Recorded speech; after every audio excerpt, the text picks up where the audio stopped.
അമ്മേ പരിശുദ്ധ അമ്മേ, അമ്മേ പരിശുദ്ധമേ, ദൈവമാതാവേ, കൃപാസനത്തിലൂടെ ഞങ്ങൾക്കും ഞങ്ങളുടെ ദേശത്തിനും അമ്മ മധ്യസ്ഥം തേടി തന്ന എല്ലാ അനുഗ്രഹങ്ങൾക്കും കൃപകൾക്കും ഞങ്ങളിപ്പോൾ ഹൃദയം നിറഞ്ഞ നന്ദി പറയുന്നു. അമ്മേ പരിശുദ്ധമേ, ദൈവമാതാവേ, 2004 ഡിസംബർ 7 ഉച്ചകഴിഞ്ഞ് 2:30 കൃപാസനത്തിൽ സംഭവിച്ച അമ്മയുടെ പ്രത്യക്ഷപ്പെടലിനെ കുറിച്ച് തിരുസഭയ്ക്ക് സമർപ്പിച്ചിരിക്കുന്ന പഠനരേഖകളുടെ മേൽ സഭാത്മകമായ പഠനം ആരംഭിക്കുവാൻ ഞങ്ങൾ പ്രാർത്ഥിക്കുന്നു. അമ്മേ പരിശുദ്ധമേ, ഭൂസ്വർലോകങ്ങളുടെ രാജ്ഞിയായ അങ്ങേയ്ക്ക് ഭൗമസംരക്ഷണത്തിനായി പ്രപഞ്ചപ്രകൃതിയെ തന്നെ തിരുസഭ പ്രതിഷ്ഠിക്കുവാൻ ഈ പ്രത്യക്ഷീകരണം വഴി ഇടയാക്കണമേ. പരിശുദ്ധമേ, ജപമാല മാതാവേ, സകല കൃപാസനം പ്രാർത്ഥനയോടും ചേർത്ത് ഞങ്ങളിപ്പോൾ പ്രാർത്ഥിക്കുന്ന ഈ കുടുംബത്തിന്റെ പ്രത്യേക നിയോഗം പറ മക്കളെ.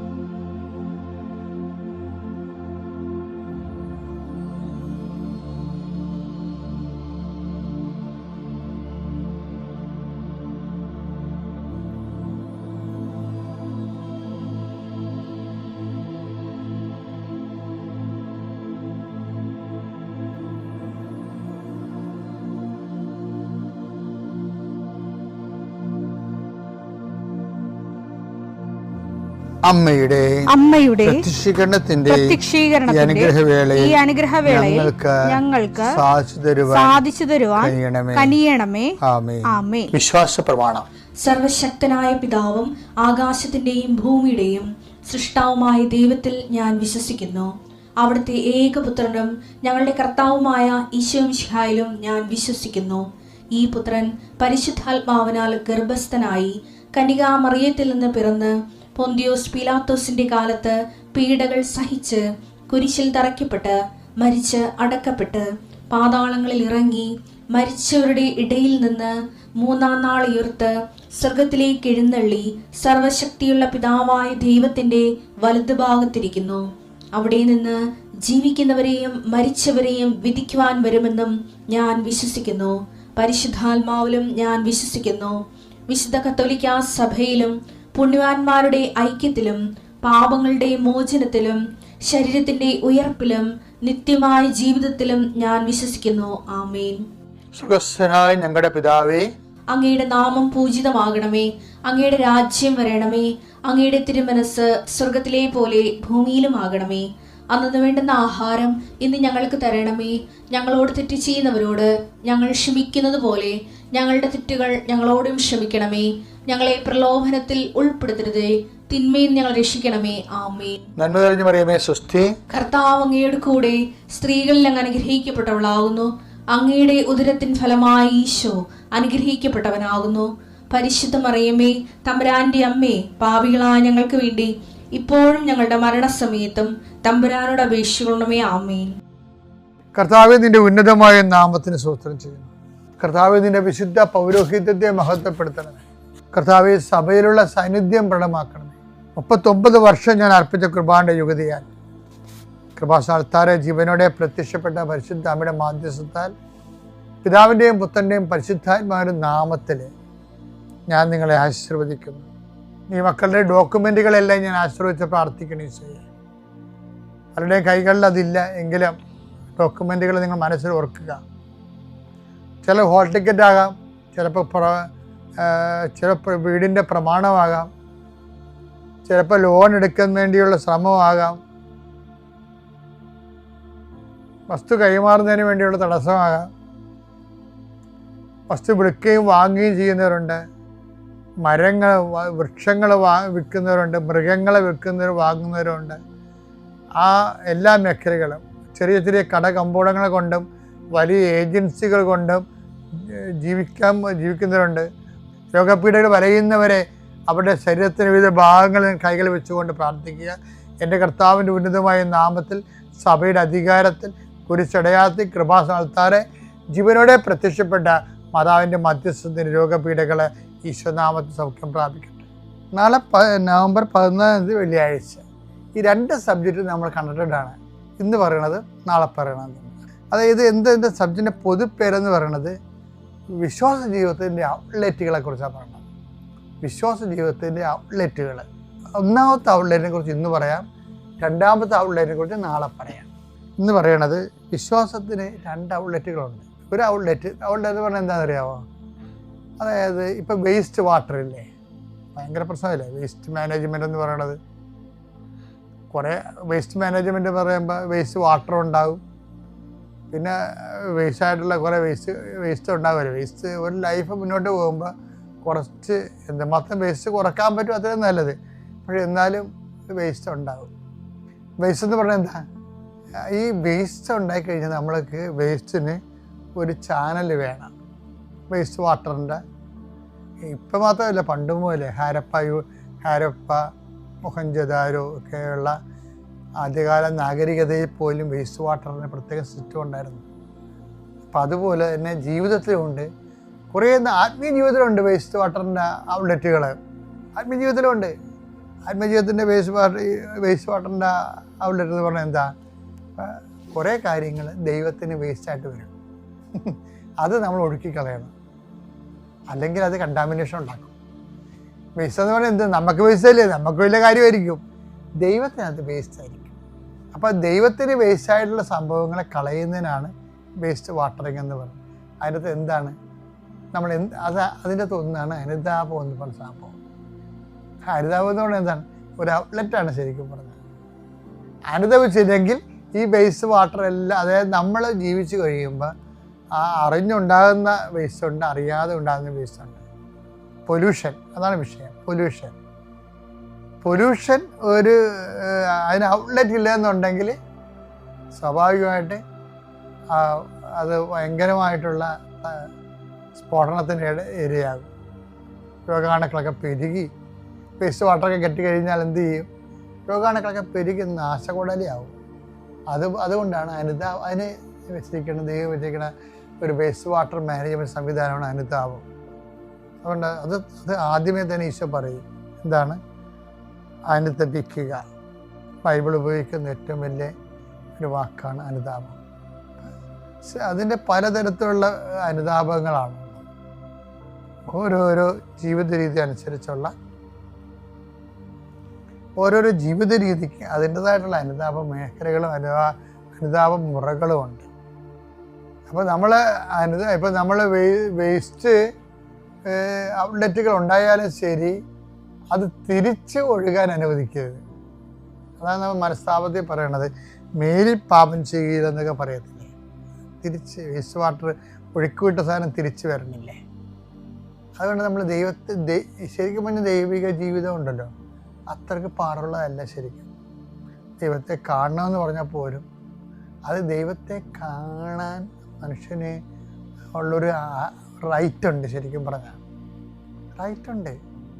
വേല വിശ്വാസിക്ക് ദൈവത്തിന് വേണ്ടി ജീവിക്കണമെന്നൊക്കെ ആഗ്രഹിക്കുന്നവർ ദൈവത്തിന് വേണ്ടി ഫുൾ ടൈമേഴ്സായിട്ട് ജീവിക്കുന്നവർ, അവർക്കൊക്കെ റൈറ്റ് ഉണ്ട് ശരിക്കും പറഞ്ഞാൽ ദൈവത്തെ കാണാൻ. അല്ലാത്തവർക്ക് അവരുടെ രീതി റൈറ്റ് ഉണ്ട്. ദൈവം ആ നീതി നിറവേറ്റണത് ദൈവം ഇങ്ങനെ വന്ന് പ്രത്യക്ഷപ്പെട്ടല്ല, അതിനാണ് ഈ അമ്മയെ പ്രത്യക്ഷപ്പെടുന്നത്. അമ്മ വ്യക്തിപരമായിട്ട് പ്രത്യക്ഷപ്പെടുന്നവരുണ്ട്, അമ്മ സമൂഹത്തിൽ പ്രത്യക്ഷപ്പെടുന്നവരുണ്ട്. വ്യത്യസ്തമായ രീതിയിൽ അമ്മയ്ക്കത് ആ ദൈവ അനുവാദം, ഇതാ നിൻ്റെ അമ്മയെന്ന് ഈശോ പറഞ്ഞപ്പോൾ തന്നെ നമ്മളെല്ലാവരുടെയും അമ്മ എന്ന രീതിയിൽ അമ്മയ്ക്ക് കൂടുതൽ സ്വാതന്ത്ര്യവും സാധ്യതയുമാണ് വന്നിരിക്കുന്നത്. അതുകൊണ്ടാണ് ഈ വ്യക്തിപരമായ മരിയ എക്സ്പീരിയൻസൊക്കെ ഒത്തിരി കൂടുന്നതിൻ്റെ കാരണങ്ങൾ അതാണ് വരുന്നത്. അത് ഒരു അനുഭവം ഇല്ലാത്തവരോട് പറഞ്ഞിട്ട് ഒരു കഥയുമില്ല. ഞാൻ 2 പ്രാവശ്യം അമ്മയെ നേരിട്ട് കണ്ട ആളാണ്. പക്ഷെ അത് മറ്റുള്ളവർ പറയുമ്പോൾ അവരൊന്ന് ചിരിക്കണ കാണാം. ഞാൻ അച്ഛന്മാരൊക്കെ ചില അച്ഛന്മാരോട് എനിക്ക് തോന്നിയതായിരിക്കും. നിന്നെ ആദ്യമൊക്കെ കാലമൊക്കെ പറയണത് നിനക്കെന്താ കുഴപ്പമുള്ളതൊക്കെയാണ് അവർ പറയണത്. ചിലർ തമാശ പറയണതേ. കാര്യത്തിന് അവർക്ക് ആ എക്സ്പീരിയൻസ് ഇല്ലെങ്കിൽ അവർക്ക് ആ എക്സ്പീരിയൻസ് ഉണ്ടാകുന്നവരെ അവർ നിഷേധിച്ചുകൊണ്ടിരിക്കുകയോ അവർ വേറെ എന്തെങ്കിലും താത്വിക സൈക്കോളജിക്കൽ റീസൺ കണ്ടെത്തുകയൊക്കെ ചെയ്യും. എന്തെങ്കിലുമൊക്കെ കണ്ടെത്തും. പക്ഷേ ഇതിൻ്റെ പ്രോബ്ലം വെച്ച് കഴിഞ്ഞാൽ ഇത് ഒരു അത്ര പാടുള്ള കാര്യമല്ല. ദൈവം ഒരു മനുഷ്യനെ കമ്മ്യൂണിക്കബിൾ ആകുന്നത് അത്ര പാടുള്ള കാര്യമല്ല. ശരിക്കും ദൈവവചനം നമ്മൾ ദൈവസ്നേഹത്തോടെ അനുഷ്ഠിക്കുമ്പോൾ തീർച്ചയായിട്ടും അടയാളങ്ങൾ വരും. അടയാളം എന്ന് പറഞ്ഞാൽ എന്താണ്? ദൈവം വിദൂരസ്ഥനല്ല, സമീപസ്ഥനാണ്. അത് വാഗ്ദാനമാണ്. അതാണ് ഈ അടയാളങ്ങൾ ആൾക്കാർക്ക് ലഭിക്കാൻ കാരണം. അതാണ്. അപ്പം എന്നിട്ട് ഈശോ പറയും, ഹൃദയശുദ്ധിയുള്ളവർ ദൈവത്തെ കാണും എന്ന് വെച്ച് കഴിഞ്ഞാൽ തലക്കനമില്ലാത്തവരെന്ന് എൻ്റെ അർത്ഥം. പിന്നെ ആത്മാർത്ഥതയും നിഷ്കളങ്കമായ ദൈവത്തെ അന്വേഷിക്കുന്നവരെ, നിഷ്കളങ്കതയാണ്. വേറെ ദൈവത്തോട് സ്നേഹം കൊണ്ട് ദൈവത്തെ അന്വേഷിക്കുന്ന ആൾക്കാരില്ല. അവർക്ക് ദൈവം. പിന്നെ ഹൃദയം നുറുങ്ങിയവർ, ദൈവത്തെ ഓർത്തിട്ട് നുറുങ്ങുന്ന ആൾക്കാർ, ദൈവം സമീപസ്ഥനാണ്. അപ്പം അത് ഒത്തിരിപ്പെട്ട അനുഭവങ്ങളിൽ നിന്നാണ് സങ്കീർത്തനമൊക്കെ വരണത്. ഇപ്പം നമ്മൾ പറയുന്ന പ്രധാനപ്പെട്ട കാര്യം അനുതാപം. എപ്പോഴും നമ്മൾ ഓർത്ത് അനുതാപം ഇപ്പോൾ പാപം കുറിച്ച് അനുതപിക്കുന്നതിൻ്റെ പിന്നിൽ ഈ ഒരു വേസ്റ്റ് മാനേജ്മെൻ്റ് ഉണ്ട്. കാര്യം കുറേ ജീവിച്ച് വരുമ്പോൾ കള്ളത്തരവും നുണ പറച്ചിലും അറിയാതെ പറയും, അറിഞ്ഞു പറയും. ഇപ്പം വിചാരത്താലും വാക്കാലും പ്രവൃത്തിയാലും ഇതുപോലെ സംഭവങ്ങൾ കുന്നുകൂടുന്നുണ്ട്. അല്ലെങ്കിൽ പിന്നെ കുർബാനയുടെ ഇടയ്ക്ക് എല്ലാ കുർബാനയ്ക്കും എൻ്റെ പിഴ എന്ന് പറയണ. ഒരു ദിവസം ഞാൻ ഒരു സഹോദരനോട് പറഞ്ഞേ, നമ്മൾ എൻ്റെ പിഴ നെഞ്ചത്തിലിരിക്കുന്ന പകരം ഈ പിഴ ഉണ്ടാകാതിരുന്നാൽ പോരെ. അതല്ലേ ആത്മാർത്ഥം. എൻ്റെ പിഴ എൻ്റെ വലിയ പിഴ എന്ന് പറഞ്ഞുകൊണ്ട് കുർബാനയുടെ തുടക്കത്തിൽ തന്നെ നമ്മൾ നെഞ്ചത്തിലിരിക്കുന്നത് എല്ലാ ദിവസവും സ്ഥിരം പരിപാടിയായിട്ട് ചെയ്യണേക്കാൾ ഈ വലിയ പിഴ എങ്ങനെ ഉണ്ടാകണത്? നമ്മൾ പിഴയില്ലാതെ ജീവിക്കാൻ തീരുമാനിച്ചാൽ പിന്നെ എങ്ങനെയാണ് വലിയ പിഴ ഉണ്ടാകണത്? അവിടുത്തെ എന്തൊക്കെ ഒരു റെക്ടിഫിക്കേഷൻ ആവശ്യമായ ഒരു മേഖലയാണത്. വലിയ പിഴ ഉണ്ടാകേണ്ട കാര്യമില്ല. ചെറിയ പാപങ്ങളൊക്കെ ഉണ്ടാകും മനുഷ്യന്. അപ്പം അതിന് പോലും അനുതാപം ഒരു വേസ്റ്റ് മാനേജ്മെൻറ്റാണ്. കുറേ നാൾ ജീവിക്കുമ്പോൾ അറിയാതെ ഉണ്ടാകുന്ന ഈ ജങ്കില്ലേ, നമ്മൾ കമ്പ്യൂട്ടർ വർക്ക് ചെയ്യുമ്പോഴും ജങ്ക് നമ്മൾ സാധനം ഉണ്ടല്ലേ, അത് നമ്മളെടുത്ത് ഡസ്റ്റ്ബിന്നിലിടുന്നില്ലേ. അപ്പം അതുപോലെ ജങ്ക് ഫയൽസ് ഉണ്ടാകുന്നത് അത് മാനേജ് ചെയ്യുന്ന ഒരു വിഷയമാണ് അനുതാപം. അനുതാപം നമ്മൾ ശ്രദ്ധിക്കുമ്പോൾ ആത്മാർത്ഥമാണെന്ന് ദൈവം നോക്കത്തുള്ളൂ. അനുതാപത്തിന് പ്രശ്നമൊന്നുമില്ല. പക്ഷേ ദൈവം ഒന്ന് നോക്കുന്നത് അത് ആത്മാർത്ഥമാണോ എന്ന് വെച്ച് കഴിഞ്ഞാൽ ഈ ആളിനി അത് റിപ്പീറ്റ് ചെയ്യുക എന്നുള്ളതാണ്. ഈ റിപ്പീറ്റ് ചെയ്യാതിരിക്കാനുള്ള ശ്രമങ്ങളില്ലെങ്കിൽ അനുതാപത്തിൻ്റെ വേസ്റ്റ് വാട്ടർ തിരിച്ചൊഴുകാൻ സാധ്യതയുണ്ട്. ഇത് വളരെ ശ്രദ്ധിക്കണം. കാര്യം ഞങ്ങളെ പ്രലോഭനത്തിൽ ഉൾപ്പെടുത്തരുത് എന്ന് കർത്താവ് ഒരു പ്രാർത്ഥന തന്നിട്ടുണ്ടെങ്കിൽ ദൈവവേദന ഒന്ന് ചിന്തിച്ച്, പ്രലോഭനത്തിൽ ഉൾപ്പെടാതെ ജീവിക്കാനുള്ളൊരു സാധ്യത ഉണ്ടെന്നല്ലേ എൻ്റെ അർത്ഥം. ആ സാധ്യതയാണ് നമ്മൾ പ്രാർത്ഥിക്കുന്നത്. കർത്താവേ, ഞങ്ങളെ പ്രലോഭനത്തിൽ ഉൾപ്പെടുത്തരുത്. ഇനി ഉൾപ്പെട്ട് പോയാൽ അത് വീണ്ടും റിപ്പീറ്റ് ചെയ്യണമെന്നുണ്ടെങ്കിൽ അത് പരിശുദ്ധാത്മാവിനെതിരായിട്ടുള്ള നമ്മൾ ദൈവത്തോട് പറഞ്ഞതിന് ശേഷം പിന്നെ എല്ലാം വീക്കാണെന്നൊരു കാര്യമില്ല. എല്ലാം വീക്കെന്ന് പറയണത് നമ്മൾ ആ വീക്ക്നെസ് പറഞ്ഞ് ലൈസൻസ് ഉണ്ടാക്കിയെടുക്കുന്നതാണ്. അതൊന്നും ആത്മാർത്ഥമായിട്ടുള്ള വിഷയമല്ല. നമ്മൾ അതിന് ബോധപൂർവ്വം ശ്രമിക്കുന്നില്ല എന്നുള്ളതാണ് വിഷയം. ബോധപൂർവ്വം നമ്മൾ ശ്രമിക്കുന്നില്ല. പാപം നൽകുന്ന ഒരു ഔദാര്യം കൈപ്പറ്റിക്കൊണ്ട് പാപത്തിൻ്റെ അടിമയായിട്ട് അടുത്തോടും കൈപ്പറ്റി ജീവിക്കുക എന്നുള്ള മിനിമം പ്രോഗ്രാമും അനുഗ്രഹം അടിച്ചു മാറ്റാൻ വേണ്ടി ദൈവത്തെ ഒരു ഉപാധിയെ കാണിക്കുന്ന ആത്മീയ പാപ്പരത്വത്തിനെ ഒന്നും അനുതാപമായിട്ട് കണക്ഷൻ വരത്തില്ല. അതൊന്ന് ശ്രദ്ധിക്കണം. നിങ്ങൾ തീവ്രമായിട്ട് ആഗ്രഹിക്കും ദൈവത്തെ, ബാക്കി എല്ലാം ദൈവം ക്രമീകരിക്കും. അനുതാപമാണ് ഒന്നാമത്തെ ഔട്ട്ലെറ്റ്. നാമത്തിന് മഹത്വമുണ്ടായിരിക്കട്ടെ. ഇന്ന് ഈ അൾത്താരയിൽ കയറി നിന്ന് സാക്ഷ്യം പറയാൻ എന്നെ അനുഗ്രഹിച്ച പരിശുദ്ധ അമ്മയ്ക്കും ഈശോയ്ക്കും ഞാൻ നന്ദി പറയുന്നു. എൻ്റെ പേര് റോസ്മെറി അസജി. ഞാൻ കോട്ടയം ജില്ലയിലെ പാലാ രൂപതയിലെ പയ്യാനിത്തോട്ടം ഇടവകയിൽ നിന്ന് വരുന്നു. ഞാൻ ആദ്യമായിട്ട് കൃപാസനത്തെ പറ്റി കേൾക്കുന്നത് എൻ്റെ അപ്പ വഴിയാണ്. എൻ്റെ അപ്പ 2019 ഇവിടെ വന്ന് ഉടമ്പടി എടുത്ത ഒരു വ്യക്തിയാണ്. ഞാനപ്പം +1 +2 പഠിക്കുന്ന ഒരു ടൈമായിരുന്നു. അപ്പം അപ്പായുടെ ഒപ്പം ഞങ്ങൾ രാവിലെയും വൈകുന്നേരം എല്ലാം പ്രാർത്ഥനകൾ ചെല്ലാനെല്ലാം കൂടുമായിരുന്നു. എനിക്ക് +1 +2 ഞാൻ സയൻസ് ആയിരുന്നു. എനിക്ക് ഭയങ്കര ടഫായിരുന്നു പഠിക്കാൻ വേണ്ടിയിട്ട്. അപ്പം ഞാൻ എക്സാമിന് പോകുന്നതിന് മുന്നേ എനിക്ക് അപ്പ തൈലം വെച്ച് നെറ്റിയെ കുരിശ് വരച്ച് പ്രാർത്ഥിച്ചായിരുന്നു എക്സാം എഴുതാൻ പോയിക്കൊണ്ടിരുന്നത്. അങ്ങനെ പ്രാർത്ഥിച്ചതിൻ്റെ ഫലമായി എക്സാമിൻ്റെ റിസൾട്ട് വന്നപ്പം +1 +2 ഞാൻ പ്രതീക്ഷിച്ചതിനേക്കാളും വളരെ നല്ല മാർക്കോട് തന്നെ ഞാൻ പാസ്സായി. +2 കഴിഞ്ഞ് ഞാൻ ജർമ്മൻ പഠിക്കാൻ വേണ്ടിയിട്ട് തീരുമാനിച്ചു. അങ്ങനെ അടുത്തുള്ളൊരു ഇൻസ്റ്റിറ്റ്യൂട്ടിൽ ഞാൻ പോയി പഠിക്കാൻ ചേർന്നു. A1 എനിക്ക് വലിയ കുഴപ്പമില്ലായിരുന്നു. A2 തൊട്ട് എനിക്ക് ഇച്ചിരി ടഫാവാൻ തുടങ്ങി. അങ്ങനെ B1 ഞാൻ ഒരു ഹോസ്റ്റലിൽ നിന്നാണ് ഞാൻ പഠിച്ചത്. ആദ്യമായിട്ടാണ് ഞാനിങ്ങനെ വീട്ടിൽ നിന്ന് മാറി നിൽക്കുകയൊക്കെ ചെയ്യുന്നത്. അപ്പോൾ അതിൻ്റേതായിട്ടുള്ള ഒത്തിരിയേറെ പ്രശ്നങ്ങളൊക്കെ എനിക്കുണ്ടായിരുന്നു. പഠിക്കാനാണെങ്കിലും ഭയങ്കര ബുദ്ധിമുട്ടായിരുന്നു. അങ്ങനെ B1 ഇൻസ്റ്റിറ്റ്യൂട്ട് എക്സാം പാസ്സായാലും നമുക്ക് B2 പഠിക്കാൻ പറ്റുള്ളൂ. അപ്പം എനിക്ക് എക്സാം ഭയങ്കര പേടിയായിരുന്നു. എനിക്ക് പഠിക്കാനും ഭയങ്കര പാടായിരുന്നു. അങ്ങനെ ഞാൻ ഇങ്ങനെ സാക്ഷ്യങ്ങളൊക്കെ കേൾക്കുമായിരുന്നു. അപ്പോൾ ഞാൻ പരിശുദ്ധ അമ്മയോട് പറഞ്ഞായിരുന്നു, അമ്മേ മാതാവേ, എനിക്ക് ഈ B1 ഇൻസ്റ്റിറ്റ്യൂട്ട് എക്സാം എനിക്ക് പാസ്സാക്കി തരുവാണെങ്കിൽ ഞാൻ ഉറപ്പായിട്ട് അവിടെ വന്ന് ഉടമ്പടി എടുക്കുകയും അങ്ങനെ B1 ഗോയിത്തയിൽ ഞാൻ എക്സാമിന് ഡേറ്റ് എടുത്തിട്ടുണ്ടായിരുന്നു. ഉടമ്പടി എടുത്ത് അവിടെ ചെന്ന് എക്സാം ഞാൻ അറ്റൻഡ് ചെയ്യുമെന്ന് ഞാൻ പറഞ്ഞായിരുന്നു. അങ്ങനെ B1 ഇൻസ്റ്റിറ്റ്യൂട്ടിലെ എക്സാമിൻ്റെ റിസൾട്ട് വന്നപ്പോൾ ഞാൻ പാസ്സായി.